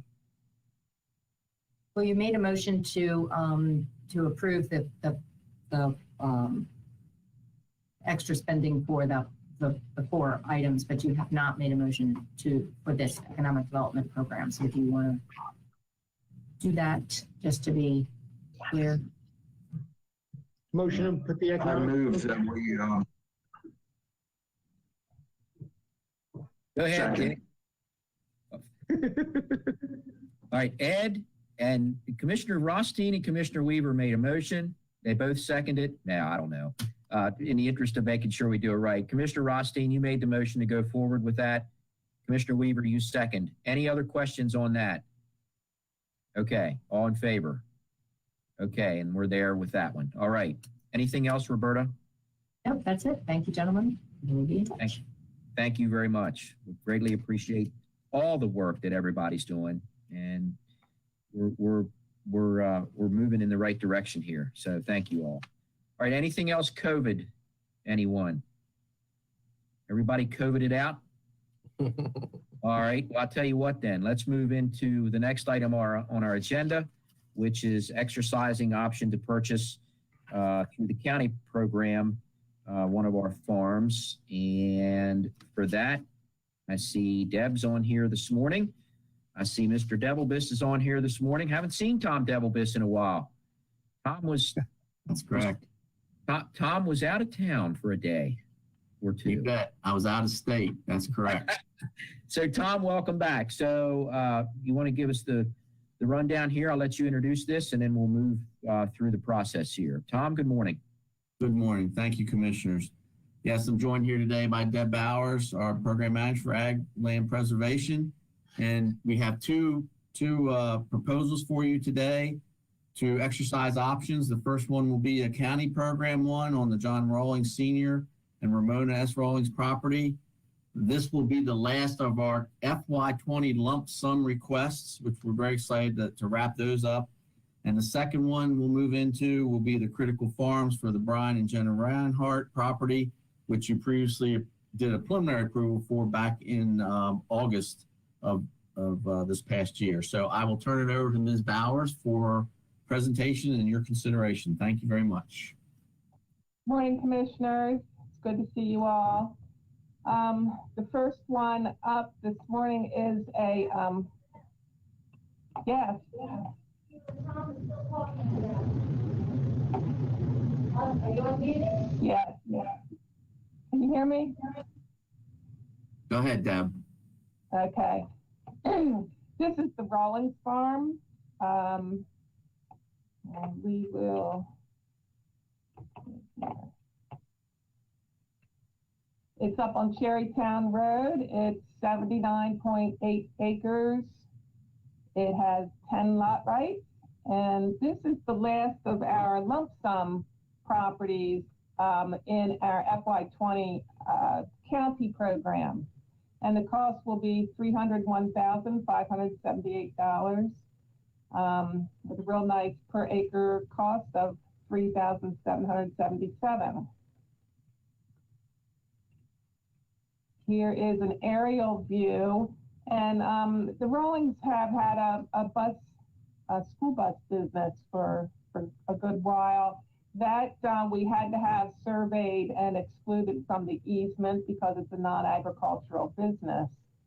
The Rawlings recently purchased the parcel that is the uppermost parcel, but these parcels have been consolidated, and so will be one parcel. And here's where it sits, just back from Old Hanover Pike. There are other preserved properties in the area, and we are also working on some other properties there that have not been publicized yet. So there will be some other ones in that area, just north of Union Mills.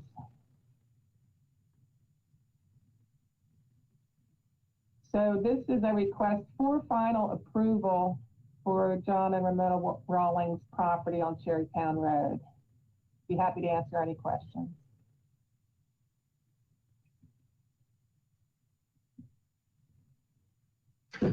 I'll move the Board of Commissioners exercise the option to purchase as easement on the John A. Rawlings Sr. and Ramona S. Rawlings property. Second. All right, I've got a motion and second for the property on Cherrytown Road. I'm familiar with this. It's a good farm up there. And what was the amount of property again, Deb, that was excluded for the school bus? It is just over an acre. Okay. Okay. 1.4 acres. All right, I was just curious. Okay, thanks. All right, any other questions on this one? All those in favor? Unanimous. Okay, we move to the next one. And I believe this one, thank you. This one's on Ruggles, I believe. Deb? Yes, this is the Brian and Jenna Reinhardt. Now, this is a Critical Farms purchase up on Ruggles Road. It's an excellent farm. It's 127.3 acres. And we are providing purchase assistance to the Reinhardts in the amount of $420,000. It comes out to $32.99 per acre, another excellent purchase. This is a great farm. It has 66 acres of class 1 and 2 soils, and that means that the soil, the ground lays fairly level, so it's easy to farm, it's easy to plant, easy to harvest, and the soils are less eroded. So this is a real good farm, good farmer's farm for our program.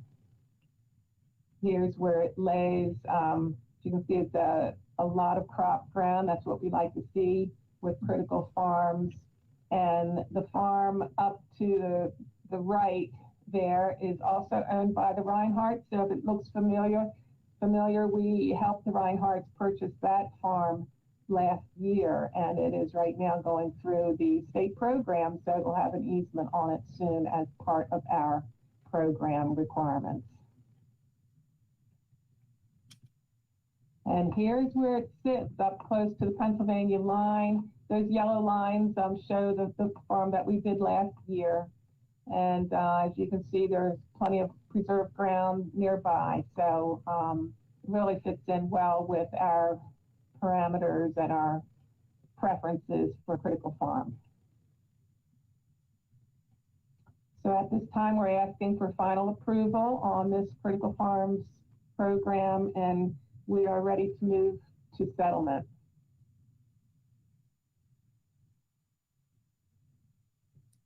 All right, I'll make the motion. This is a good farm as well in my district up there. I'm familiar with both of these farms that we did this morning. So both great properties. and they're tied together real well up in that area too. So that makes sense. So I'll move that we exercise the Critical Farms program option to purchase the Brian and Jenna Reinhardt farm at what's the specific address of Ruggles Road? There it is, 4107 Ruggles Road. Thank you. Second. All right, got a motion and second. Questions? All those in favor? Once again, unanimous. Deb, Tom, thank you. Thank you very much, Commissioners. Thank you, Commissioners. We greatly appreciate it. All right, we move from the farms to some vouchers for citizen services, application and accept the Main Street vouchers. And for that, I will turn over again this morning to Celine, and you can introduce who you've got with you here this morning. Celine, good morning. Good morning again, Commissioners. I am here this morning with Danielle Yates, our Bureau Chief of Housing and Community Connections, and Debbie Standiford, our Grants Manager with the county. We are here this morning seeking approval to make application for application and acceptance of an additional 40 mainstream vouchers for our Housing Choice Voucher Program. This is a non-competitive opportunity for additional vouchers that is authorized by the CARES Act funding. The CARES Act authorizes HUD to make previously appropriated funding available for mainstream vouchers on a non-competitive basis in order to help public housing authorities like our Bureau of Housing and Community Connections here with Carroll County to work with community partners to apply for and use additional mainstream vouchers as part of the overall community housing plan. We have a lot of different community housing partners. I do want to mention them that work with us with these mainstream vouchers. Penmar Human Services, the ARC of Carroll County, the Bureau of Aging and Disabilities, Human Services Programs is a large partner with us, and the Carroll County Health Department, and also Potomac Case Management. They're all integral in the use of these vouchers because of the way that they are awarded to individuals. So the CARES Act that provides this funding, as you can imagine with this COVID pandemic, we have seen an increase in overall housing assistance needs, but very specifically with these mainstream vouchers. We have utilized at this point all of the mainstream vouchers that we previously had, and we have another 45 individuals on our waiting list for these vouchers. I'm going to turn it over to Danielle now to present some more detail about how this program works, and then also some COVID-related impact that we've had with the program.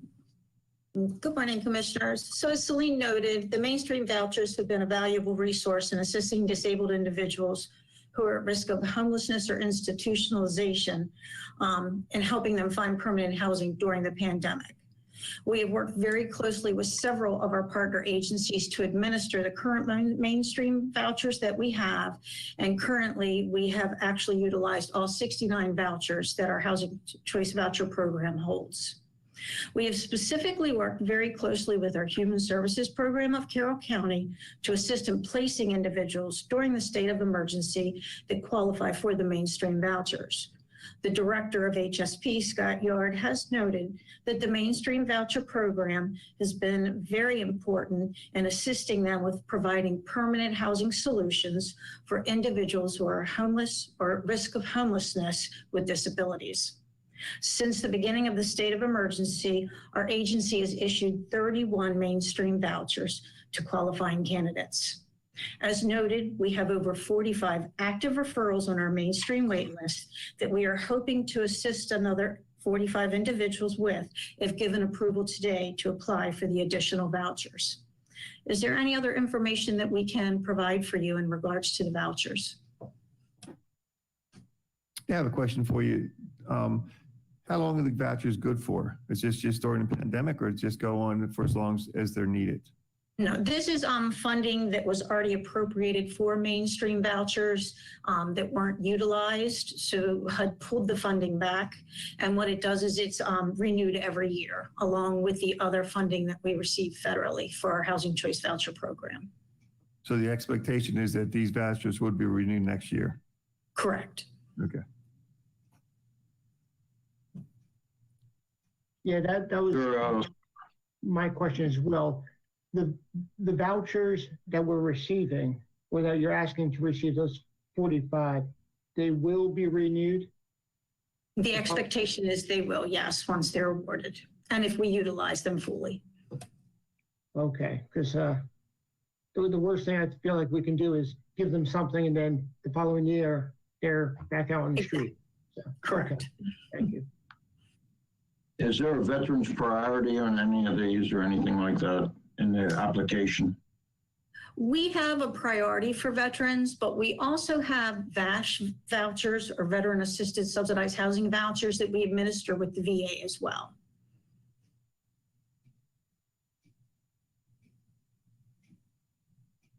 Okay, with that, I'll make the motion that the Board of Commissioners approve the application and acceptance of Main Street vouchers, non-competitive opportunity for additional vouchers authorized by the CARES Act. Second. Okay, motion and second. Any other questions? All those in favor? And once again, unanimous. Ladies, thank you. Thank you, commissioners. Thank you. Thank you. Okay. Gen-Tech Clearance Digital Evidence Management System for our Carroll County Sheriff's Office. And for that, I believe we have Vicki on here from Administrative Services Bureau over there. Sixton's on here from morning. IT. Good morning. Do we need, I don't think we need Mike Myers on this one. This is COVID funding. So Sixton, I guess we turn it over to you. Actually, I think Vicki would start this one off for us this morning. All right, back to Vicki. Vicki, good morning. Good morning, commissioners. So yes, we are before you today, and I'll summarize the briefing paper here, but we're requesting permission to obtain digital evidence management software. We've been working with ITS on this project for quite a while to look at additional resources for storing various types of digital evidence. Anything for investigations, video, pictures, you name it, things like that. It is stored in various locations. It has been stored on, I guess, 6 different locations on county servers, depending on the software.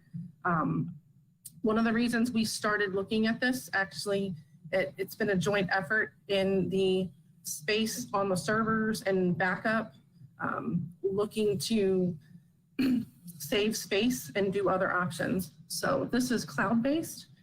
The reason this has come up through Maryland CARES funding, in addition, it assists with the social distancing.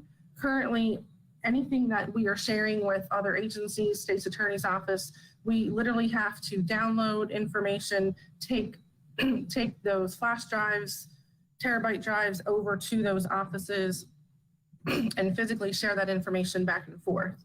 So that is the reason why this project was brought before the Maryland CARES Committee. So in speaking with Debbie Standiford, and it went to that committee and was approved through there. But it also has additional benefits. I'll say Sixton probably has much more specific information regarding the servers and space and storage and where we are with that. Mm-hmm. Yeah, as with everything right now, especially COVID related, we are storing more and more information on our network and moving away from paper-based storage. As you know, throughout the county, we're scanning a lot more documents in. All of this is adding up. It's taking up space on our network storage devices that we have available to us. Another large piece for the sheriff's office is a lot of this digital evidence that they're receiving are video files, whether they're from businesses or homes, potentially body cameras down the road, cell phone video. All of that information takes up a lot of space. And moving to a cloud-based solution will give us a lot more flexibility. It allows us to purchase the storage as we need it, instead of trying to anticipate what that storage is going to be and then running up against hard stops like we have on our backup server that we're going to be talking about a little bit later this morning. Another benefit from the COVID standpoint is that because this is cloud-based, we would not need VPN user access to access this data. People working offsite would be able to access this from wherever they need to without tying up those VPN licenses. And also, there are audit logs. We've done our due diligence to make sure the software has in place what we need. Audit logs, we have security in place. We're able to set up the permissions for retention of data and also for sharing. For example, if there's a joint investigation with another law enforcement agency in the county, that information can be shared electronically as well as with the state's attorney's office. And then as Sixton said, the space it's kind of a win-win all the way around. Additionally, we're anticipating not having to purchase as many thumb drives, flash drives, terabyte drives. That keeps going through the roof as well. We will always need some, but that I don't have an exact cost savings on that, but we do know we wouldn't need to continue to purchase those to keep those for each case to then distribute physically to all of these other agencies in the state's attorney's office. So there's a lot of combined benefits to this, and which is why we're coming to you today. Ms. McDonald, thanks for mentioning the security aspect, because since this is evidence, that was my biggest concern, because of all the hacking, my concern was whether someone who's facing a criminal trial could hire some IT guy to access this system and delete it or whatever, but it's reassuring to know that that's going to be addressed. It is designed for law enforcement, so those are taken into consideration in the access and the security, and who's allowed to have permission and how it's shared is all certainly part of that. And, So and those permissions could be managed. What exactly is the CARES money going to be covering? Because I'm thinking it's just covering the 45,000 of this, or is it covering the 30,000 for the first year, and then we have ongoing expense for 30,000 a year after that? So what it's exactly is CARES covering- money going to be covering? The request was for 77,000, which includes the initial year and the migration. The largest chunk of that is, you're correct, Commissioner, is migrating data over that we have stored in many different locations. Budget is aware. We did have meetings with both of our budget analysts, and so they're aware that then the ongoing costs after this fiscal year would be picked up in the operating budget. So we did have discussions with all of our budget analysts on that, and they are aware. Well, this will be picked up in the operating budget, but it hasn't been approved by us to be picked up in the operating budget, because this is another budget expenditure, and which is, I know because of the CARES money, probably it's a good idea to try to do this now because of the money coming from CARES. However, that $30,000 is an ongoing expense that we have to add to our budget. Is that correct? There's also one piece of software that we will be able to not have anymore. So there are savings. We will be not renewing contracts for at least one other piece of software, which of a cost of about approximately $5,000. So we're able to take that out of our operating and put it towards the ongoing for this. Sixton, I think we were looking at, I don't have hard costs, but at this point, we would be looking at standing up additional servers down the road potentially to handle the space. Right. Well, there would be additional, server infrastructure that we would have to purchase for storage down the road as we increase our storage needs. We also, currently, some of these devices some of this information is being stored on servers that would then need to be replaced down the road. So that whole replacement cycle expenditure is not, is not needed any longer. So we would be saving money. Right, I'm not saying this is a bad idea. It sounds like a good idea. But what I am saying that this is a budgetary item, and this is not the time where we handle budget items in the court. It's not budget season, basically. And this is an ongoing expense. It's going to be year after year. And yes, it probably will save us, and I agree with everything that's being said, but it's not budget season. And I'll just stop right there. Do we want Mr. Zaleski to weigh in on this, to hear from him? No, I don't think we need to. We're perfectly capable of knowing that this is an expense that we do not have in our budget.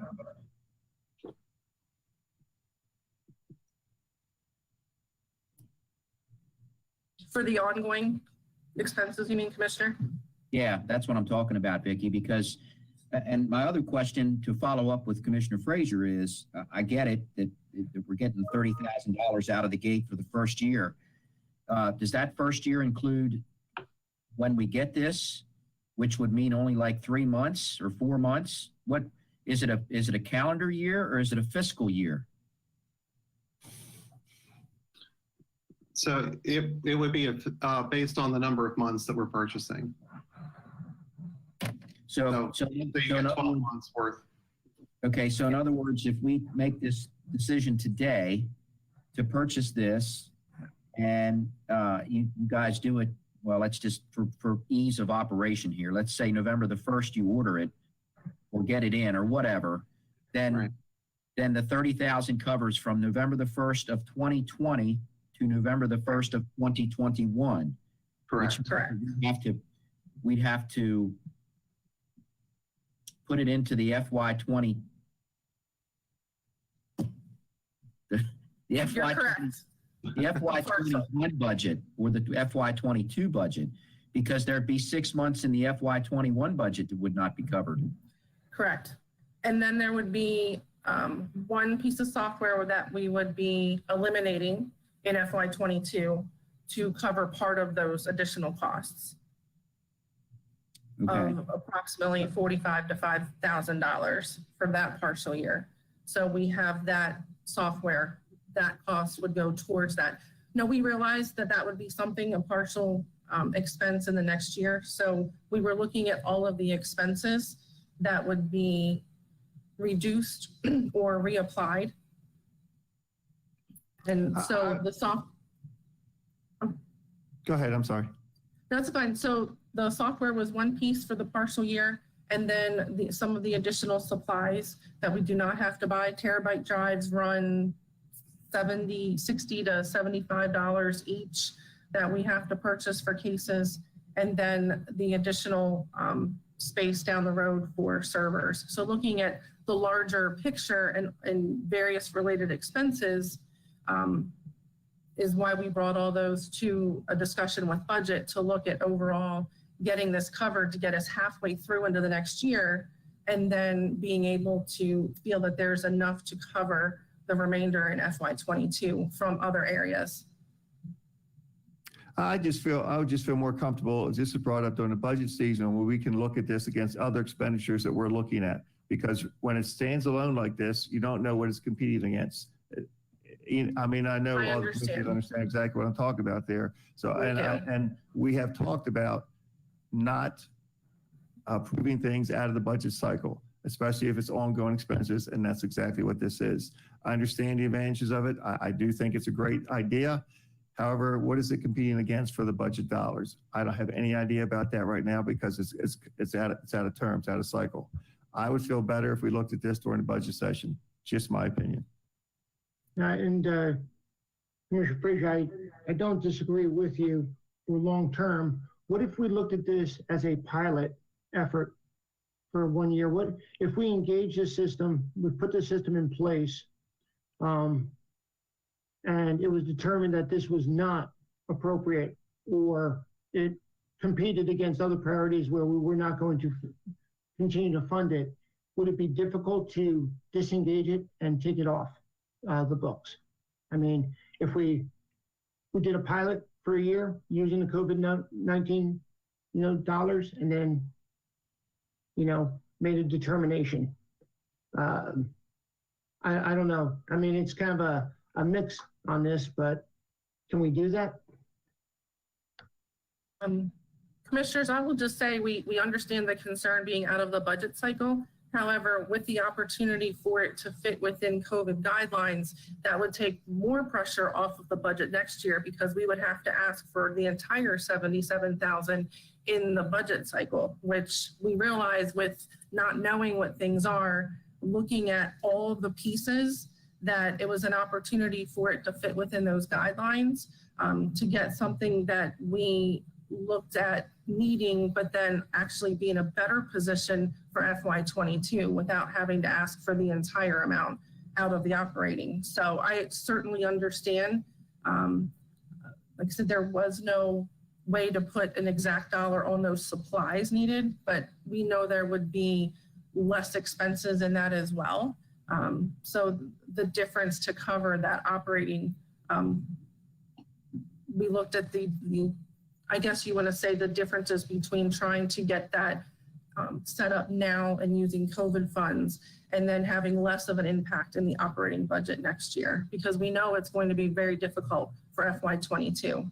And there's no crystal ball for 22. And we're at a point where it's critical with the servers and the space and all of the information that we have stored in all these locations.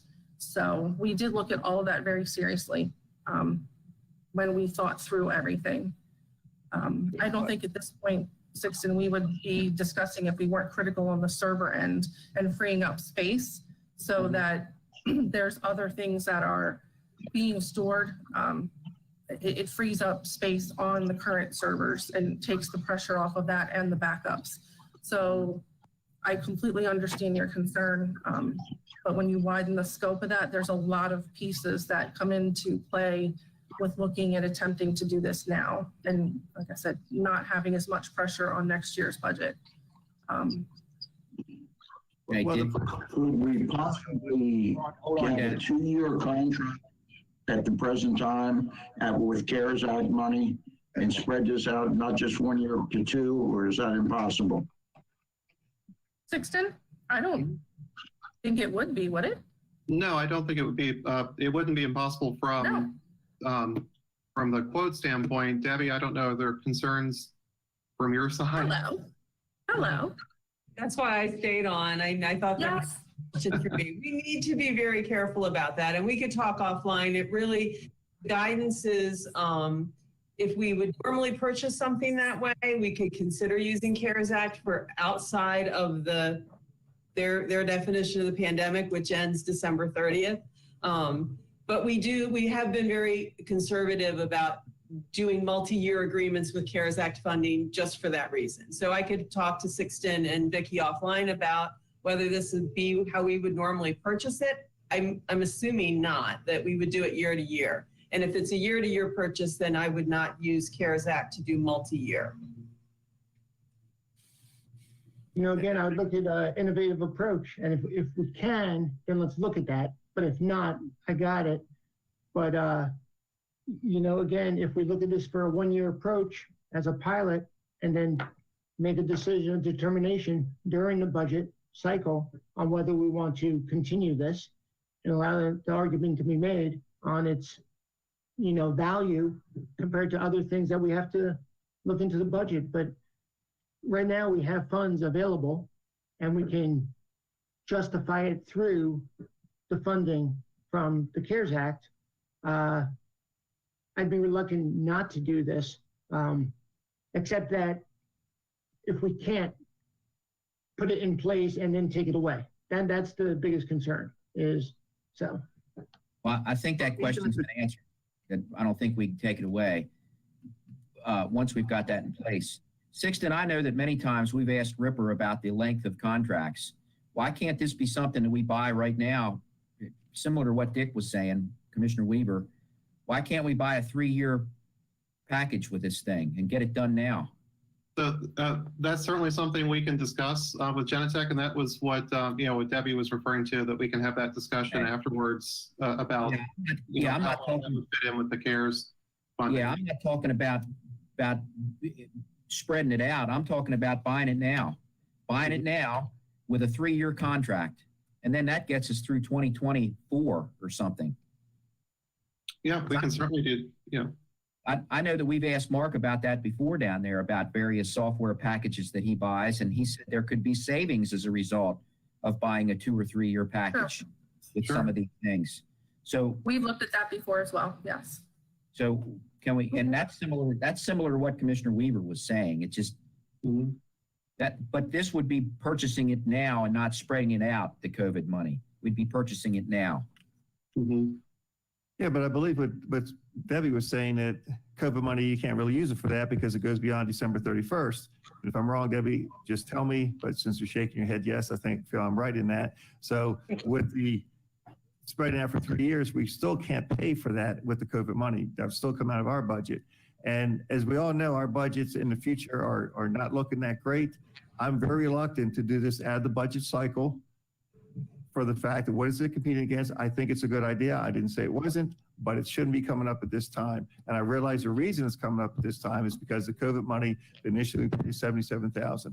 But you also remember that one-time money is much easier to use and appropriate because we usually have one-time money than ongoing funds. Ongoing funds is what's killing us. It's not the one-time money.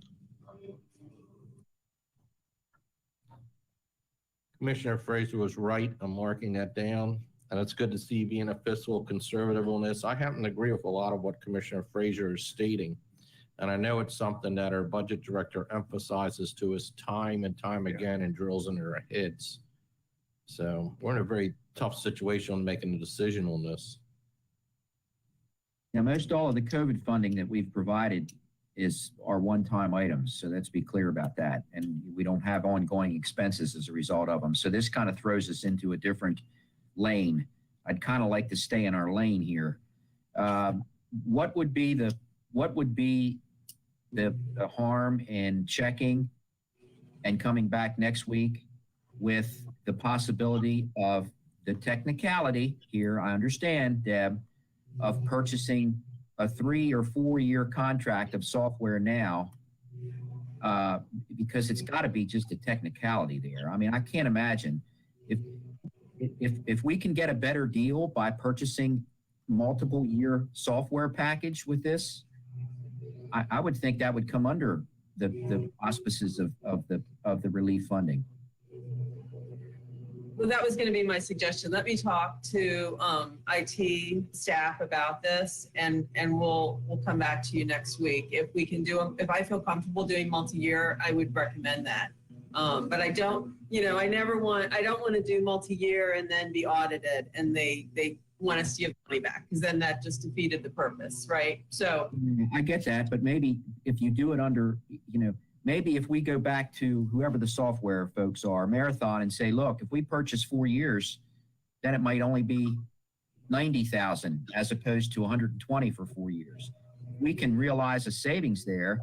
Seems to me that would legitimize the ability to be able to buy that multi-year purchase that would then come under the COVID funding. Just a thought. And we've been looking at that on a case-by-case basis. It did not come up during this discussion, but we can circle back and look at that and come back to you next week. Okay.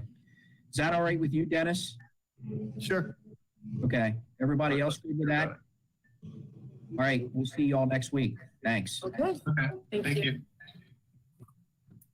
All right. We move into an update on the Hoods Mill residential yard waste program. And who do I got on here? I got to go around the room here. There's Cliff. So we've got Cliff Engel, our Bureau of Solid Waste. Cliff, I'll hand it to you. Okay, Commissioners, good morning. And thank you very much for your time today. Again, I think Eric's in the background lurking somewhere where you can chime in if needed. Just a quick update. On August 13th, we were in front of the board and presented requirements regarding Hoods Mill Landfill's Convenience Center. At that time, we reported that there may be potential for residential yard waste acceptance at the We Care Denali operation adjacent to the Hoods Mill landfill. This board had asked us to work with Denali and report back with a solution, which is why we're here today. We are pleased to report that DPW staff and We Care Denali have developed terms whereby Denali will begin accepting yard waste from Carroll County residents only, free of charge at their Cabot Court facility beginning Saturday, November 7th, 2020. Summaries of that are as follows. We Care Denali will establish, and in fact, they already have established, a residential yard waste drop-off area at their operation. Carroll County residents with proper identification will be permitted to deliver yard waste only from their own properties, free of charge on Saturdays from 7 a.m. to 12 noon, which are Denali's typical operating hours on Saturdays. Keeping in mind that Denali may close on certain Saturdays due to holidays, such as the 4th of July falls on a Saturday. They'd obviously be closed. Commercial yard waste haulers will continue to be charged by We Care Denali, as is their current practice. They already do take the landscapers and other yard waste, commercial yard waste haulers at their operation. So that's a summary of what the plan has been put forth. We'd definitely like to take an opportunity to express our gratitude to We Care Denali for offering to work with the county to continue free yard waste drop-off service for residents in the South County area. And we do hope and we expect the option to be well received. So at this point, I'd like to turn it back to the group for any comments or questions. Mr. Engel, I sincerely appreciate your hard work on this, along with other members of the administration, for making this happen. This is in my district, and it's something I get a lot of messages about. So this will relieve some of that pressure and hopefully satisfy some of my constituents' needs down there. So thank you for working this out, Denali. Hopefully it turns out to be a win-win for everyone. Well, Denali has been a very, very good partner in their lease of that facility. You know, they help us out tremendously at Northern by coming up and grinding the material, bringing it back down to their facility. You know, that helps us avoid some significant costs in purchase of new equipment. So it is, again, a very, very good relationship. And this is just another example of their willingness to work with us. And the process they utilize is very equipment and maintenance intensive. And I'm sure Dwight Amos up at the landfill will be happy with this, because in the numerous conversations I've had with him, it's a sticking point for his facility to handle this. So they should be very happy with it. Where is Cub Beak Court? Cabot Court, it's off of Hoods Mill Road, south end of the county near Woodbine, just a little ways north of Route 70. So it's in that same general vicinity down there. Yeah, it's immediate. This facility is immediately adjacent to the Hoods Mill landfill. Actually, their gate is right next to the gate that the residents would have been using anyway, or had been using anyway. Okay, yeah, I wasn't familiar with that court. I've been on Hoods Mill, obviously, but I didn't recognize that name. Okay, that makes it easy too. And the only other thing I'll say is I hope they have a good process in place for identifying Carroll County citizens. We've been working with them on what ID would be required, a driver's license or some other form. It could be a tax bill or utility bill, that type of thing. But we're working with them, and they're very receptive to doing that screening at the facility. Yeah, because that's right at the line. That's why. Yes. Right there at the Carroll Howard line. So, Driver's license, please, because it has a picture on it. Yeah, and for citizens unfamiliar with the area, the driveway is within maybe 150 yards of Route 97. So it's very easily accessible off of 97. And the only thing I'd like to do, though, is re-emphasize this is for the yard waste portion. And they create mulch and compost. Very, very nice operation they have there. And they're a tremendous tenant. all right, any other questions on this one? Will they be taking deer roadkill and putting it in the mulch like I've heard done before, or is that a separate thing? Not at that facility at this time, no. Okay, thank you. Okay. All right, thanks, Cliff. You're very welcome. Appreciate the efforts down there, and I think that'll go a long way, as Commissioner Boucher said, to alleviating some of the challenges down there with having to bring yard waste all the way to Westminster. So that sounds good. Thank you. Thanks. You're very welcome. Thank you. You're welcome. All right. We move from there to Westminster for preliminary engineering for the relocation of Meadowbranch as it pertains to our Phase 1 operations of safety enhancement project at our Carroll County Airport. And for that, I'll turn it over to Eric Burdine, our Deputy Director. And I also see that Mark Myers, our Airport Manager, is on here as well. Gentlemen, good morning. Good morning, Commissioners. So recently we bid the professional consulting services for the Carroll County Regional Airport. We received responses from L.R. Kimball, Michael Baker International, and Delta Airport Consultants. We have received FAA concurrence on selecting Delta Airport Consultants as the highest rated firm to perform the professional consulting services for Carroll County. So today we are here requesting your approval to award task order number 1 to Delta Airport Consultants in the amount of $450,000. With me today, I have Mark Myers, Airport Manager. Mark will now give you more detail on what work is to be performed under that task order. Commissioners, can you hear me? Yeah, Mark, you're good. Go ahead.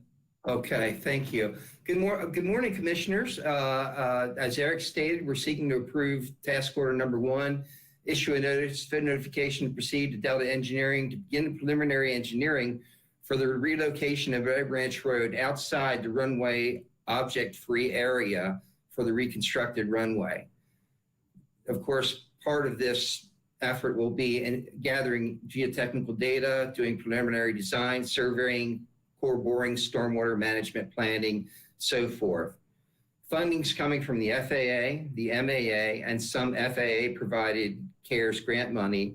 Our 5% local share from 2019 was $11,489. The FAA's provided also $59,000 in discretionary funding in the 2020 grant, which is also under grant. Next step in the project will be the final design for Meadow Branch Road, and then we'll go to actual construction. We anticipate this phase to take approximately 1 year.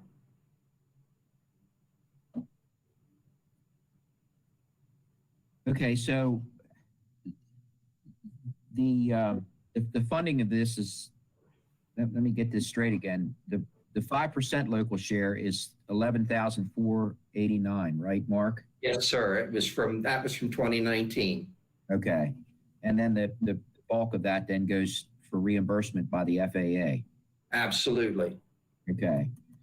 I'm sorry. Go ahead, Dennis. Go ahead. I was going to say, Mark, the $11,489, I could be wrong, but my understanding that comes from the enterprise fund from the airport anyway, so it's not coming from our actual taxpayer dollars. Is that correct? Yes, sir. Okay. So all of it's being paid for from no Carroll County taxpayer dollars. And that's a good thing. I just wanted to point that out. Yes.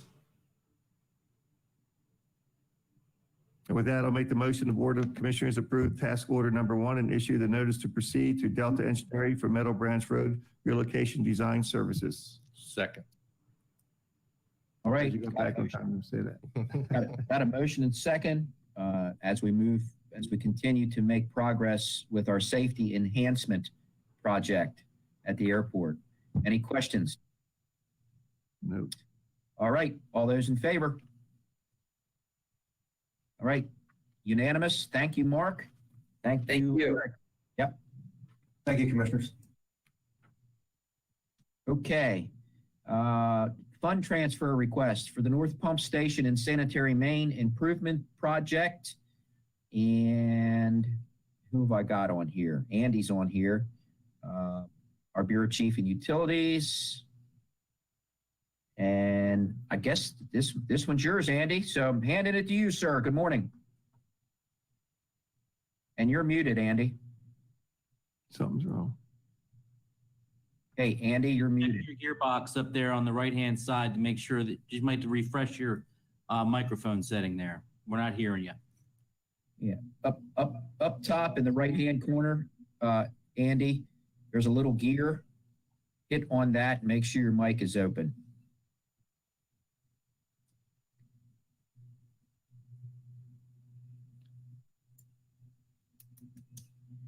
Mr. Walker looks quite sharp today. Still not hearing you. Now we got you. I heard something there. Are we good now? Yeah, we're good. Got you. Okay. Sorry about that. Yep, go ahead. I was just talking about how I thought I accomplished my first mission, which was to turn my mic on, unlike last time. So this is fantastic. This item is for a fund request in the amount of $300,000 from capital account 6447, the Hampstead Wastewater Treatment Plant effluent line, to capital account 6418, the North Pump Station. This transfer will fully fund the award of construction and inspection services contracts for the North Pump Station and Sanitary Main Improvements Project. As per previous briefings, the existing North Pump Station on Main Street in Hampstead is an aging and undersized facility that is in dire need of improvements. With property and funding assistance from the IDA, the North Pump Station is being relocated approximately 1,700 feet to the northwest. This move will result in two major benefits to the Bureau. First, it eliminates the need for a dedicated pump station to serve the IDA property. And secondly, it has provided the Bureau with additional area needed to expand the size of the North Pump Station and in turn to add features that were not possible in the limited space at the current site. These additional features, including a standalone grinder and vault, will benefit the overall long-term operation of the facility. However, these resulted in construction bids above estimated costs and capital account plan. To balance this, the Bureau is requesting the board's approval to transfer funds from the Hampstead Wastewater Plant Effluent Line Project, where substantial cost savings were realized with the submitted construction bids. This work is well underway, and sufficient funding will remain available in the source capital account following the requested fund transfer to cover any unanticipated construction issues. Both of these capital accounts are funded by sewage fees, and the fund transfer will not impact the Bureau's overall capital program.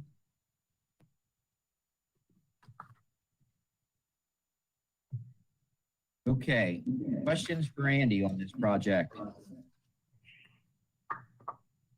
Commissioner Weaver, this is in your wheelhouse. Here we go. I move the Board of Commissioners approve the transfer of $300,000 from the capital account 6447 Hampstead Wastewater Treatment Plant Affluent Line to capital account 6418 North Pump Station as per resolution number C 21.03 to fully fund the award of construction and inspection services contracts for the pump station and sanitary main improvements project. Second. Commissioner Weaver, I'm not sure I heard all that. Could you repeat that?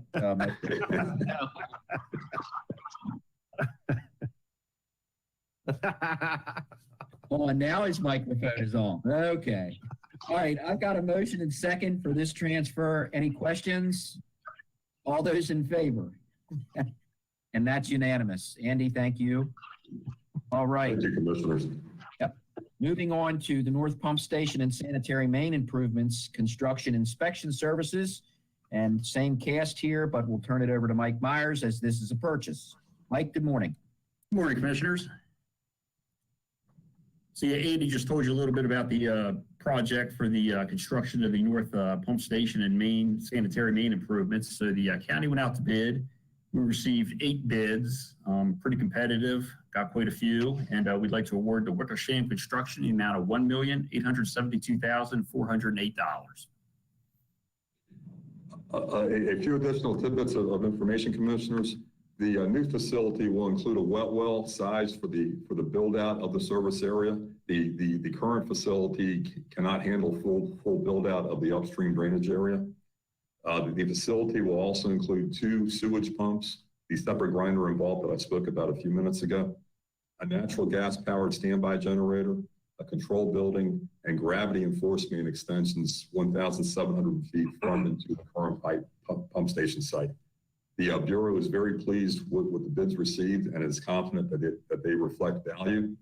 The low bidder of the company named Wickersham Construction of Lancaster, PA, is fully pre-qualified for this type of work and has an extensive history with wastewater construction projects. And we expect very, very good results with this project. And I'm going to move the Commissioners award the contract for the construction of the North Pump Station and sanitary main improvements to Wickersham Construction and Engineering in the amount of $1,872,408. No sense. I knew there was no sense when you made the motion, Commissioner Weaver. I've got a motion and second on this. I see that you say that this amount is in the adopted budget. Was this about what you figured on this one, Andy, or is it running about what the numbers were expected to roll with this project? With the transfer of the pump station to the new site on the ADA property, as I said, we were able to expand the footprint and add some features that will make the pump station a long-term, more efficient process. So with that and those costs incurred, with the just approved balance transfer, these costs are right in line with our budget figures now. The bids came in very nicely.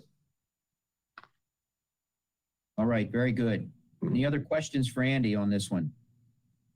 All those in favor? Moving forward over there. It's a great sign. Thank you, and that's unanimous. All right, hardware and software upgrades to the septage facility receiving station. Mike. Thank you, Commissioner. I think we had the construction inspection services next for North Pump Station. Do you have that on your agenda?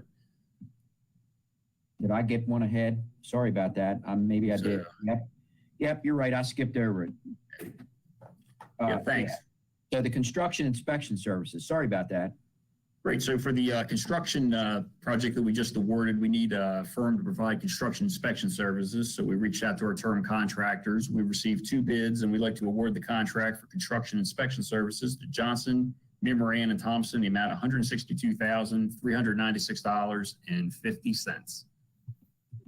And commissioners, while that amount may seem like a large dollar amount, which it is, it's well within the 10% construction cost threshold value for inspection services. My bureau simply does not have the manpower or expertise to self-inspect a project of the size. These full-time services are definitely needed to ensure that the replacement pump station project is constructed as per the plans and specifications. So with that said, Andy, do we have boots on the ground over there as well? Or does this construction inspection group just report back to us? I'm sorry, I don't follow your question, Commissioner. So in other words, do we have a staff member on the ground over there during this thing, or are you handing that to this firm and then they report back to you with whatever? I'm just curious. I know we don't have the staff to do this, but do we have a pair of boots on the ground over there or not? Yeah, yes, we have a project manager here within my office who will have the responsibility for overseeing the project, but he will not be able to be there on a full-time basis. Okay. So this construction inspection service will report to him directly. Okay. All right. Yep. Okay. Wouldn't it be cheaper to hire someone at this price than add to the staff than to bring somebody else in? Well, the interesting part about this project is we're going to have a wide variety of inspection needs. We're installing pipeline, we're doing open cutting, we're doing directional drilling, and we also have a very complicated pump station that's being installed. So we're going to be using a variety of resources from the consulting firm. So it's not going to be the same person assigned each day. It'll rotate as the tasks change. So we couldn't hire anybody who has that kind of background knowledge and information. Okay. Okay. With that, I move the Board of Commissioners award a contract for construction inspection services to the North Pump Station sanitary main improvements to Johnson's Merriman, whatever it is, and Thompson Incorporated in the amount of $162,396.50. Second. Okay. Any other additional questions? All those in favor? All right. Now, what I brought up before. Now the hardware and software upgrades. Mike. Great. I don't blame you for skipping ahead. This one is exciting, but we would like to award a contract now for the hardware and software upgrades for the septage facility receiving station to Paradigm Software in the amount of $67,970.90.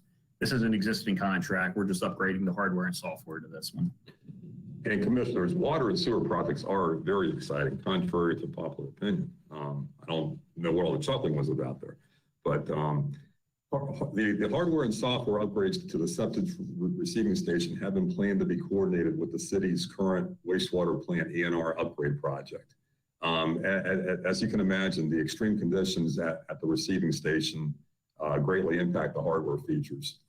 The receiving station is undercover, but it's exposed to the weather, the heat, and so forth, being outdoors essentially.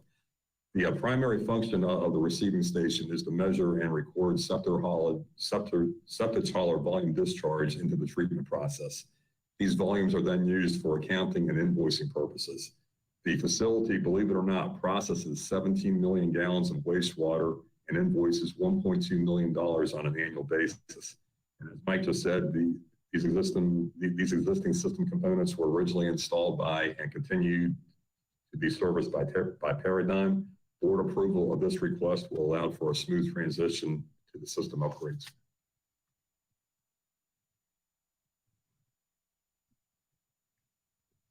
Okay, questions on the software for this?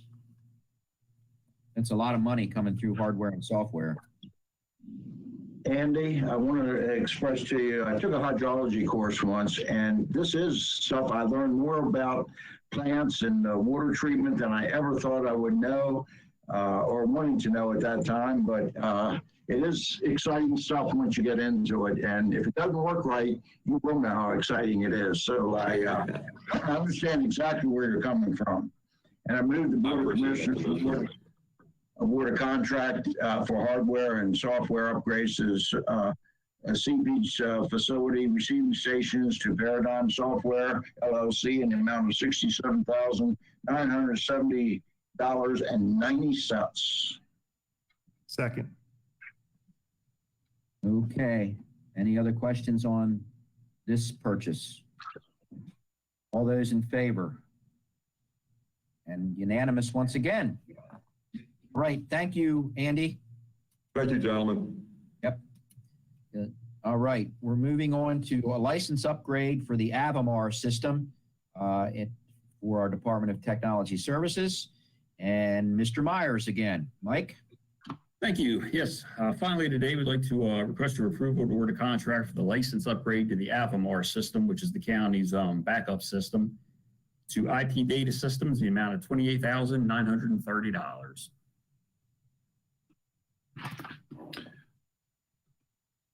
So the current backup system has reached its license limitation. At this point, we physically have 96 terabytes of disk space available, but are licensed for 60 terabytes of that. So that's why this increase would just be to add that additional 12 terabytes for us. We're anticipating this additional license will be sufficient for the next 2 years for us. For the next how many years? 2. 2. Which will take it up to the point where we'll be looking at the replacement for that unit.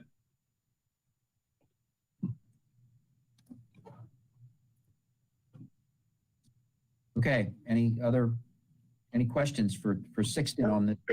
So we're actually purchasing 36 terabytes in 3 blocks, correct? Correct, yes. Okay. Yeah, we purchased that 60 upfront and now another 12 is needed. Well, no, another 36 is needed,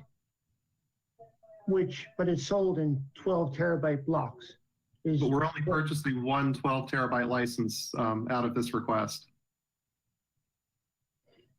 Which would get us to 72? Correct. So there would still be additional hardware availability beyond that license.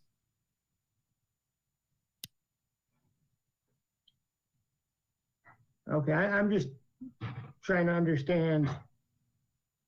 You have 96 terabytes of disk space, licensed for 60 terabytes. They're sold in 12 terabytes. And all you need is 12 more terabytes. I mean, just walk it through one more time for me. Mm-hmm. So it's, so what we need that additional 12 terabytes to, right now the system is running at around 90% capacity. So if by adding another 12 terabytes to that, we will give ourselves enough of a cushion that we are anticipating to last us for 2 years, up to the point where we will be then evaluating the replacement for this unit. this may help, and Sixton, I believe this is correct. We are not using 96 terabytes. We have available 96. We're using slightly under the 60 that we have licenses for now. And so adding in anticipation that we're going to go over the 60 terabytes, we want to add this additional licensure. So we have proper licensing for the use. Okay. I got it. Thanks. So I'd like to know what a terabyte is. No, I'm kidding. No, I'm kidding. I'm kidding. Kidding. All right. Any other question? Any other questions? I mean, you are talking like you know what a terabyte is, and we got all these I have no idea what a terabyte is. Just saying. I just know that we need 12 more. Any other questions on this? All right, I'm going to make the motion. We award the contract for the license upgrade to the Avamar system to IP Data Systems in the amount of $28,930. Second. I only vote on this if Lance can define a terabyte. The terabyte, not a pterodactyl. Okay. Oh, well, there's a difference? Oh, okay. It does sound like if you're going to have me identify what a terabyte is, let's break for lunch, and I'll come back on it about 5-ish, okay? Somewhere around there. All right, any other questions on this? All those in favor? And that's unanimous. Sixton, good luck with your terabytes. Thank you, Mike. Thank you very much. All right. Contract award for a building addition at the Hap Baker Firearms Facility. And for that, we say good morning to our Director of Rec and Parks, Jeff Deggets. Jeff, good morning. Good morning, Commissioners. Thankfully, this project does not involve any terabytes at all, so I think we're in good shape. We're here this morning to request approval for a contract award for a building addition to the Hap Baker Firearms Facility. We have been using a repurposed construction trailer for an office for our range officers for some time. That trailer is in poor condition, and it has been scheduled to be replaced by a block building that will actually be physically connected to the range. GRC General Contractors has been involved with the design and the construction of the range, as well as the baffles for the facility, and they would be actually doing this as an extension of that work. They'll be tying the range into this new building, and it will now be under roof in between the areas as well, which will be an added advantage. We do have sufficient funding that has been generated in the enterprise fund, and that's revenue that's generated on site that will pay for this construction and for this contract award. So we're here this morning to ask for permission and your approval of the contract award. The total is $98,780 to GRC General Contract. Will the construction of this building help with some of the noise, the way it's put in, as far as to the neighborhood? It may have some, just because of having the roof over the area between the current trailer and the range. That's not the primary objective here. We are looking at some other means to try to address the sound issues at the range. So I'm not going to promise that we'll have that outcome from this. It would be an unexpected benefit, but we're looking at some other methods to possibly reduce the noise.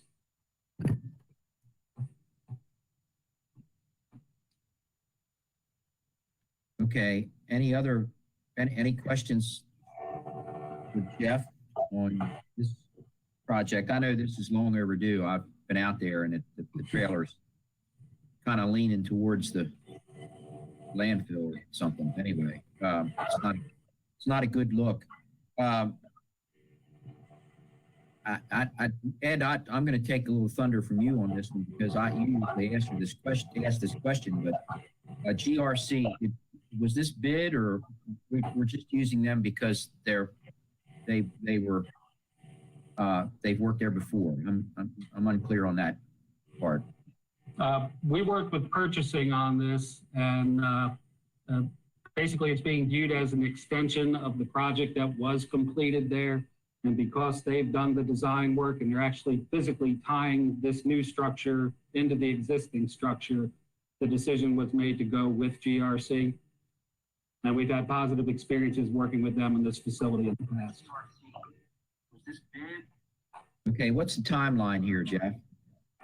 We would be looking to do the work this winter, hopefully early in 2021.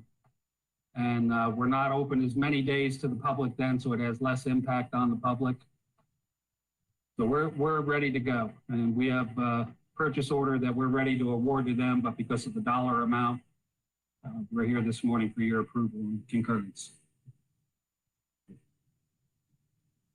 Okay, any other questions for Jeff?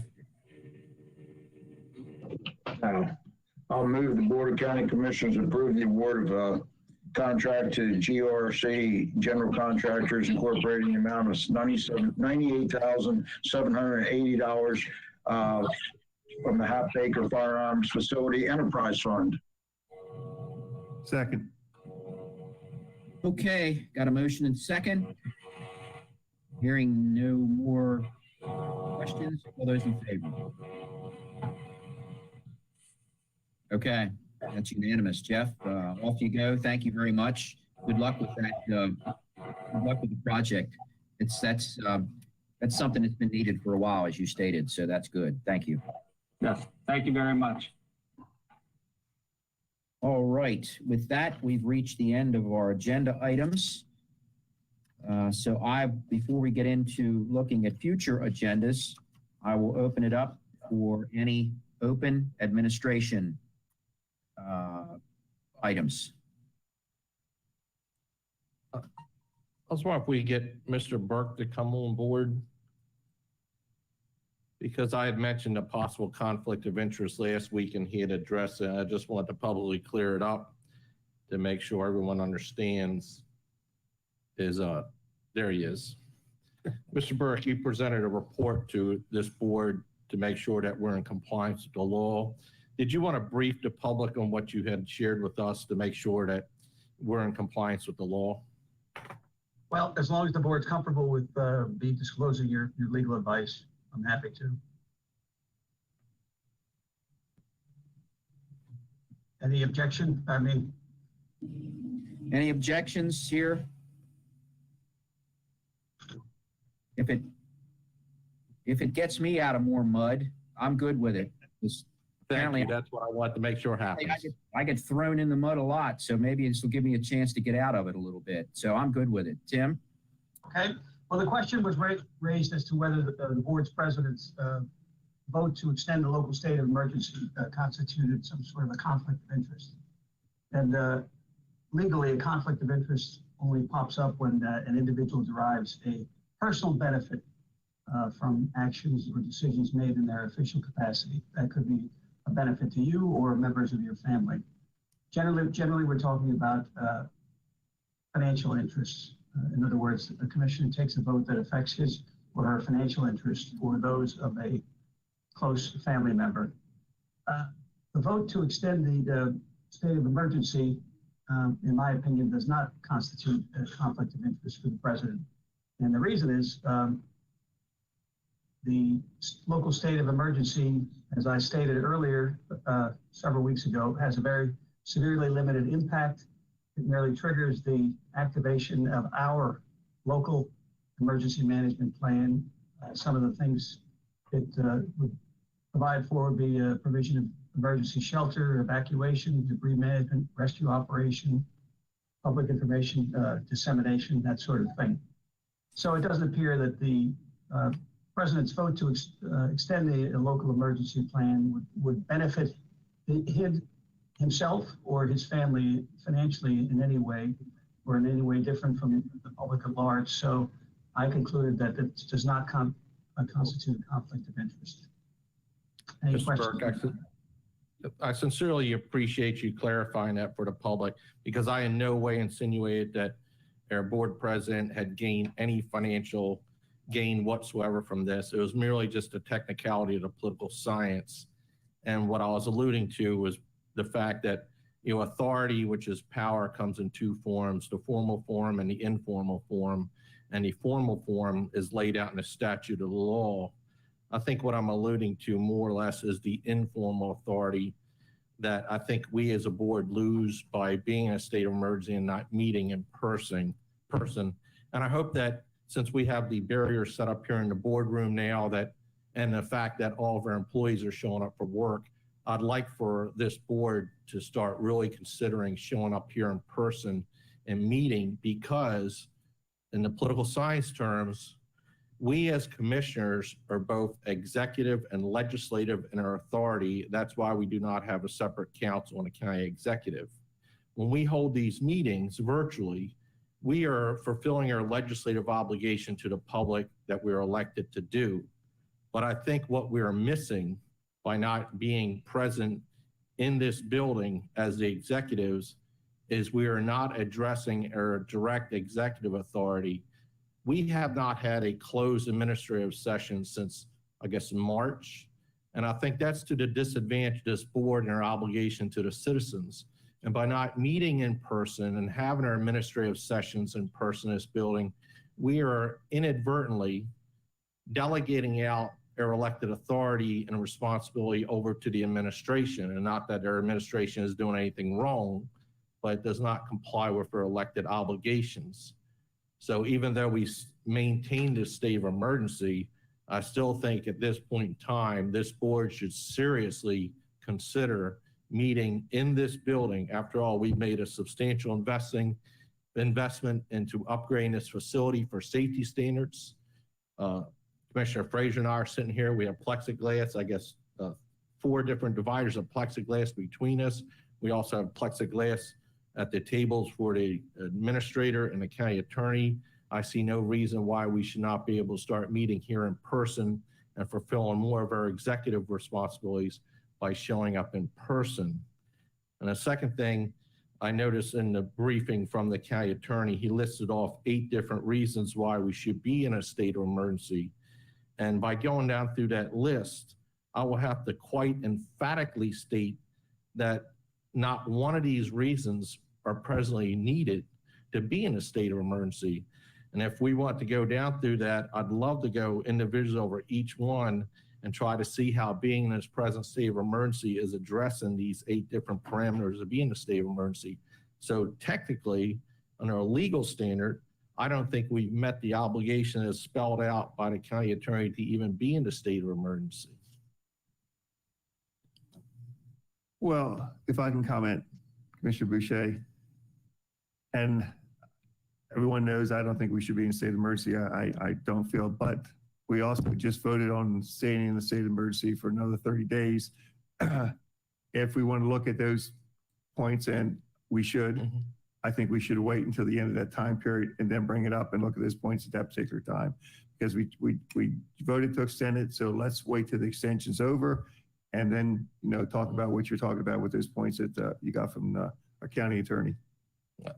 Can you be a little more specific on the executive responsibilities that haven't been met? The fact that every week we would have gatherings in closed administrative session and run down a line of different things involving our staff and our facility. We lack that, and we're not doing that anymore. And I see no reason at this present time, with the investment that we've made substantially in this building and neutralizing and keeping our safety, that we cannot come here and have these meetings, that we cannot gather as a board here. After all, our staff is showing up for work every day. I run a business, and I can't imagine what my business would be like if my employees didn't see their boss show up since March. So there's a formal and an informal impact to this. And whether we realize it or not consciously, there is an impact upon this administration because of our lack of totally showing up and fulfilling our job in person as we ask of our employees to do so. But what specific executive responsibilities have not happened? Well, it's tough to say since we don't have the meetings. I mean, was it necessary to have closed administrative meetings prior to this COVID shutdown? So I believe we are having closed administrative meetings. We're just doing them virtually. I have not absolved or taken away any of my responsibilities in the role as a county commissioner. And to say that we have pushed things onto our administrative staff to conduct themselves in a way that it takes away our responsibilities, I absolutely disagree. We are executing, just as we did this morning, our fiscal responsibilities. We have conversations, although it's via GoToMeeting or Zoom or however, virtually text or phone calls, it doesn't take away the fact that we are actually doing the work that we are designed to do. We have had closed meetings almost every week. They've just been virtually. You know, I just, and I've shared this before.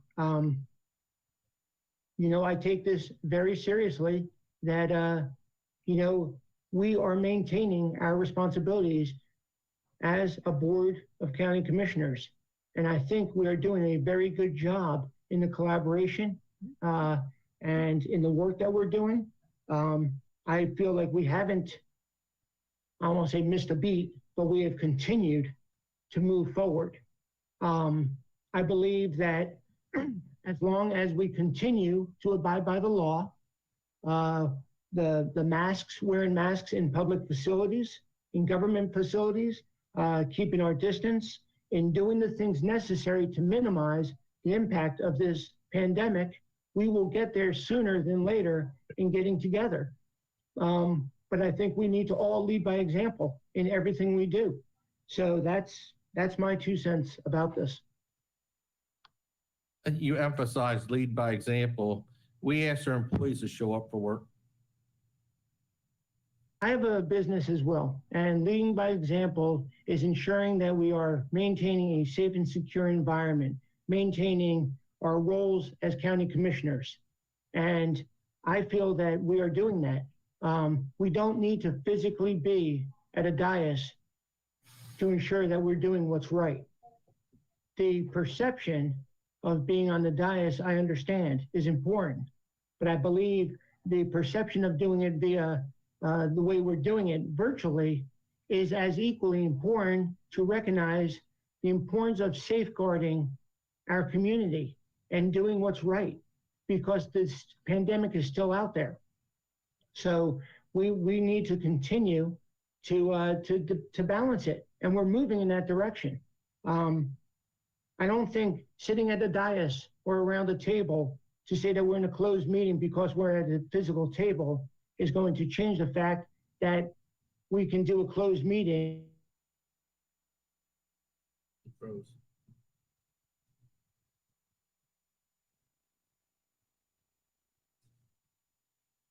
Sounds better now. We lost Ed. Ed, we lost you. Virtually, There you go. just as Well, they're all very good points, and I will not state in any way that you have skipped a beat and that you do not facilitate your responsibilities in that aspect, but it still does not address the fact that our employees are coming to work and we require them to come to work, and we as a whole body are not showing up for work.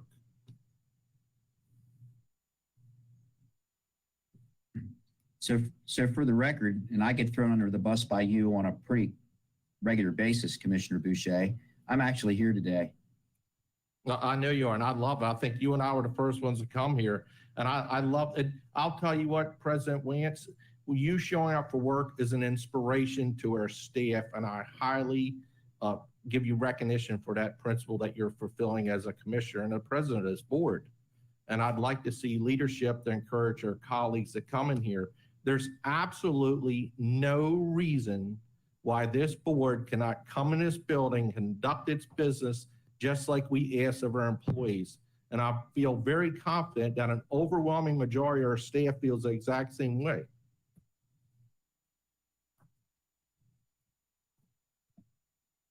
Okay, well, I don't know that we need to debate this any further. We'll take this under advisement, this discussion, and we'll move forward from there.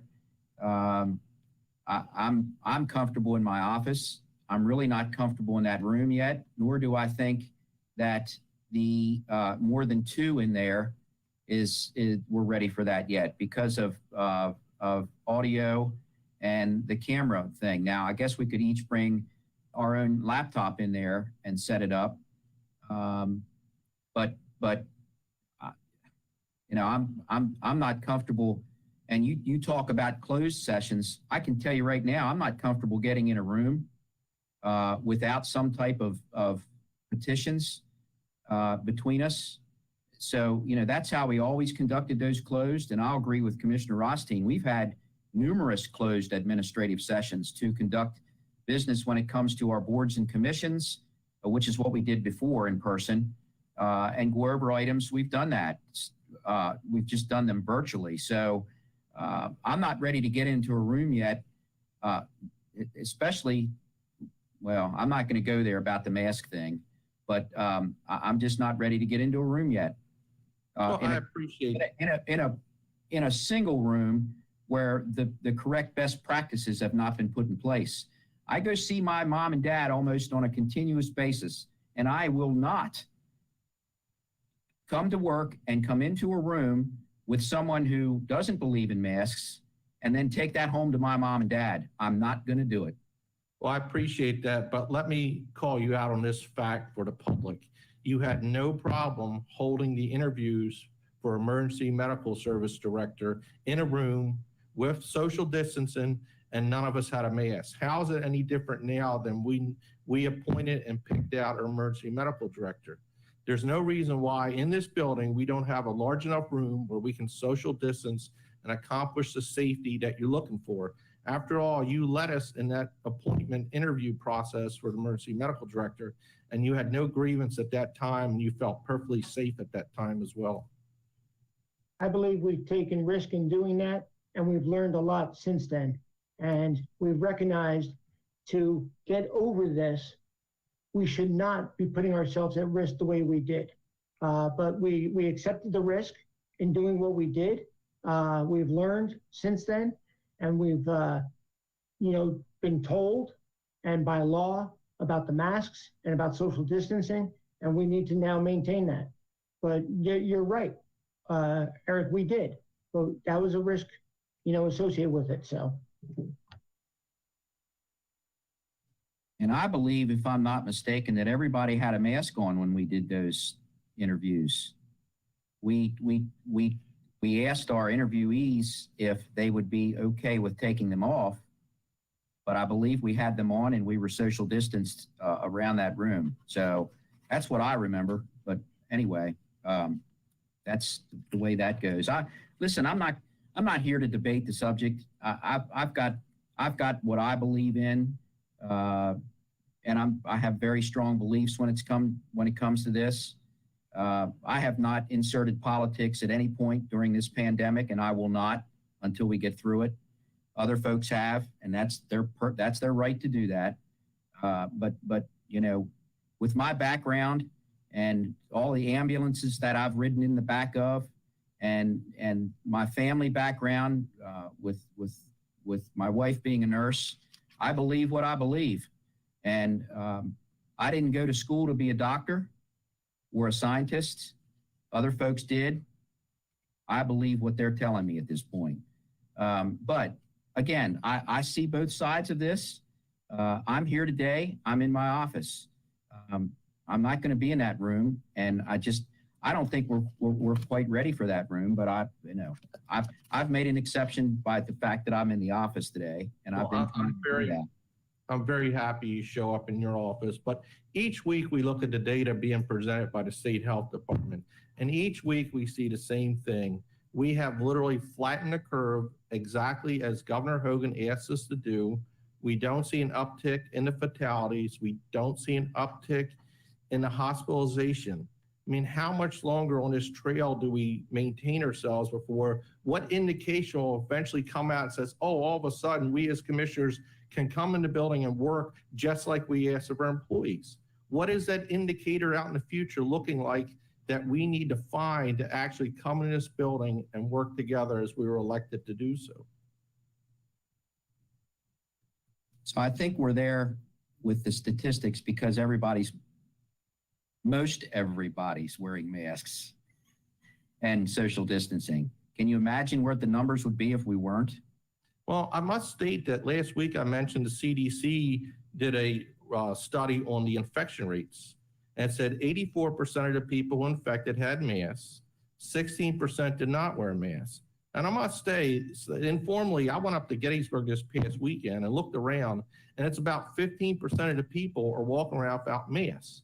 So if there's no difference in between the public compliance with face masks and infection rates, there's quite probably no differentiation between the two, whether you wear it or not. Because the reality is, if face masks were so effective, those numbers would be flipped. 84% of the people who have infections would not have worn masks, and 16% of the people would have been infected having worn masks. But since the infection rate is almost identical to the compliance, I don't really see much of a difference in it. But the point is, I'm getting at, is we've made the investment in this building for public safety, and there's no reason why we should not come in here and meet as a governing body, as elected to do so, just like we ask our employees to show up for work. Our employees are in office complex together. I mean, there's offices around here that have probably 20, 30 people in it walking around. How is that any different than us coming into a larger room with plexiglass, exercise and social distancing? What's happening is, and I'll emphasize again, there's two forms of authority, formal authority and informal authority. And the longer we neglect showing up for work in this building as a governing body, the more informal authority we're delegating out to this administration and neglecting the responsibilities we were elected to do so. So first off, the CDC report and the numbers you said, that's wrong. That's erroneous. That's not what the CDC report says.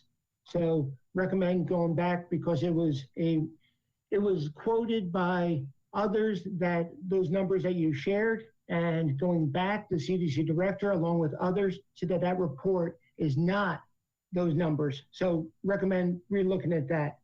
Understand where you're coming from, and I think we've made a lot of good distance, a good, effort in the last 7-8 months, and we're moving in that direction. Once again, we have not delegated any of our responsibilities or authorities to our staff. We have not. Just because I'm not in the physical room does not mean that I've delegated any of my responsibilities. And I don't believe any of us have or should, because it is our responsibilities and authorities that aren't delegated. And, again, I get where you're coming from, but the fact is that masks and social distancing must happen. It is the law to go into buildings, especially government buildings. And if you're not, you're then therefore breaking the law. I think we've gotten where we are, just as Commissioner Wance said, because most are adhering to the law. And we're going to break this pandemic, and we are going to get ourselves back into a healthy community. I think it's just going to take time, but it's a lot of work that's in front of us. So that's kind of where I'm at. We spend most of our time in the community anyway. A lot of our time in that building is making phone calls, the same things we're doing here in whatever office you're in or wherever you are, dealing with the issues we deal with. I mean, dealing with our friends and neighbors or constituents or whoever we want to come up with. We're doing that continuously. I don't think we've missed a beat by the way we're doing anything, not showing up physically in one spot.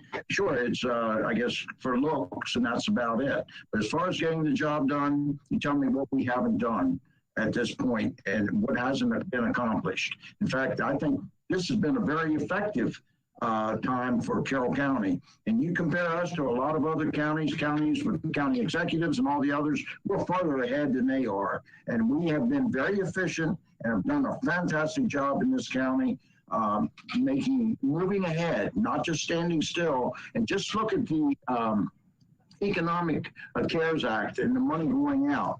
Carroll County took that, had it under control and gone at our direction within a week. That doesn't happen in all counties. I think you have to look at efficiency and the way things have happened. And I can't believe I'm going to say this, but I do agree with Commissioner Fraser a little bit here, but that we have to go And, you know, at the end of our time, we look at this, evaluate, decide where we're going to go. And we're doing it in short segments. Remember, this was only a 2-week program when it started. We're going to be over this, and it's going to be a couple weeks isolation, and it keeps growing. And right now, things don't look great in the future as far as the states and where things are growing. So, you know, don't jump the gun on things. You get too impatient and you wind up out in front of things, and you get your head chopped off sometimes. So patience is a virtue. Well, I'm not stating that at this point in time we can end the state of emergency. And I agree with Frazier. We voted on this. I agree with you, Commissioner Weaver. We can wait till it runs out. The point I'm making is I think this board should show up for work.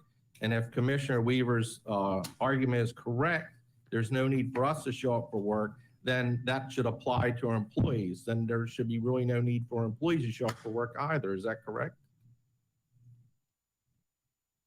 We do show up for work. That's what Commissioner Weaver's saying. I had a town hall last night with about 55 folks. You know, it was virtual, but every day I show up to work. Every day I show up along with all of us, show up to work. It's not about the physical space that means work is getting done or not getting done. If we become more efficient and effective with those that are in the office space to get their jobs done, that's what they're doing. And we are taking the appropriate risk associated with that. And decisions are being made on who can and should go into buildings for effects and efficiencies. But I believe, just as Commissioner Weaver just said, we are becoming very effective and incredibly efficient because of the way we are working. But I show up to work every minute of every day, and I don't need to be in a physical space to say that I'm there and working. And I feel that the staff recognizes that, and I talk to them constantly and continuously, and they are incredibly responsive as I am to them. But it's not about physical space that associates work or not work. Well, I do believe we are better served as a county with President Wance showing up for work, and it has a very positive impact upon our staff. So his showing up for work has a positive impact upon this administration. And I'm stating that Commissioner Weaver and Commissioner Rothstein showing up for work will have the exact same positive impact upon our staff that President Wance has, and he's providing leadership for us.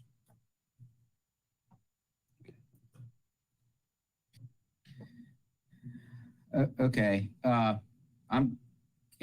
Is it all right if we stop the debate? I just need to get it out there. Thank you very much. All good topics. It's interesting that I usually get thrown under the bus, and today I'm on top of the bus, apparently. So that's interesting. I don't know. But it just... Give us time. Yeah, give it time. It just, personally, I've been doing both. I was at home, I'm here, back and forth. So I'm just kind of doing whatever works for me personally. So to my colleagues, I mean, I think Commissioners Weaver and Rothstein are doing an incredible job representing their constituency. Dick, I believe you're having a big event this evening. I don't think everybody's going to be in a small room at Sandy Mount Library. I believe everybody's going to be. I was in the office Monday. Yeah. I didn't see some people there, not everybody. Yeah. So I just think, and the other thing to remember is too, we're not anywhere near the fact where we're going to have those that present to us these various agenda items are going to be in the room with us. We're not even anywhere close to that happening. So, you know, the virtual is still working there, and it's going to have to, because I don't want people traipsing in and out of that room over there either. And I don't think anybody else does either. So I'm going to leave it go at that. We'll take all this under advisement. We've debated it enough today, and we'll just we'll go from there. Anything else? I hesitate to ask this. Anything else for open admin? Thank you very much. All right, hearing nothing, let me run down through the agendas real quick for the coming weeks. October the 26th, nothing until Thursday the 29th. Thursday the 29th, we go into session with various items to occur there. I did skip over one item. I apologize. The sheriff's having an event at the academy, the sheriff's academy over in North Carroll for Corporal Brant Webb, but that's a very limited amount of folks. Everyone has to be masked up there, and I think you're just presenting him with some of his badges as he leaves the county workforce. But now getting back to Thursday, October the 29th, we've got a bond authorizing resolution from our comptroller as we're getting ever so closer to our bond rating hearings, which we're staff working on very hard. We're going to get an annual report from our Department of Planning. We've got various things we're going to be purchasing from auto services to sampling and testing and reporting services of the wastewater treatment plant, housing opportunities for persons with AIDS from our Department of Citizen Services. And that's it right now for open session. I'm sure that will grow. And I've got the podcast next week. The week of November the 2nd. November the 2nd is a national holiday. Oh, wait a minute. Never mind. It's my birthday. Anyway, maybe it should. We have a planning work session at 9 a.m. on Tuesday, November the 3rd. On Wednesday the 4th, the Board of Aging and Disabilities meets at 10 a.m. virtually. Commissioner Rothstein. There's another planning and zoning work session that evening, virtually at 6 p.m. Thursday, we're going to open session. We've got revised fee schedule for rec and parks. We've got some ag conservation easements through MALF that we're going to discuss, and that's it right now. But again, those agenda items grow as we get through them. I'd like to add to the agenda that day the discussion about appointing a citizen commission to write a charter for the Carroll County government. Okay. I think that was, yeah, okay. All right. Yep. Friday the 6th is a virtual roundtable with Comptroller Francho that I'll be involved with. Saturday the 7th is a Vietnam veteran welcome home pinning ceremony at Babylon Vault. Commissioner Boucher, that's at, I don't know what time. 11 a.m. And they won't stick me in a vault. Yeah, we'll get a time on that. That's 2 weeks away, so we're good. And Commissioner Weaver has the podcast. All right, anything else for open admin? All right. With that being said, Roberta, anything else from you, from the administrator's office? No, thank you. Just need a motion to recess. Actually, a motion to adjourn. Well, correct. Sorry. Motion to adjourn. Second. Okay, I've got a motion and second to adjourn. I will remind our citizens that you will see changes here next week at the county office building. The main entrance that everyone is accustomed to utilizing will be closed as a result of putting in safety enhancements down there. It will be closed for about a month and almost 2 months, I guess, really, when you get down to it. So that the temporary entrance will be around by the Ronald Reagan room. Everybody remember President Reagan?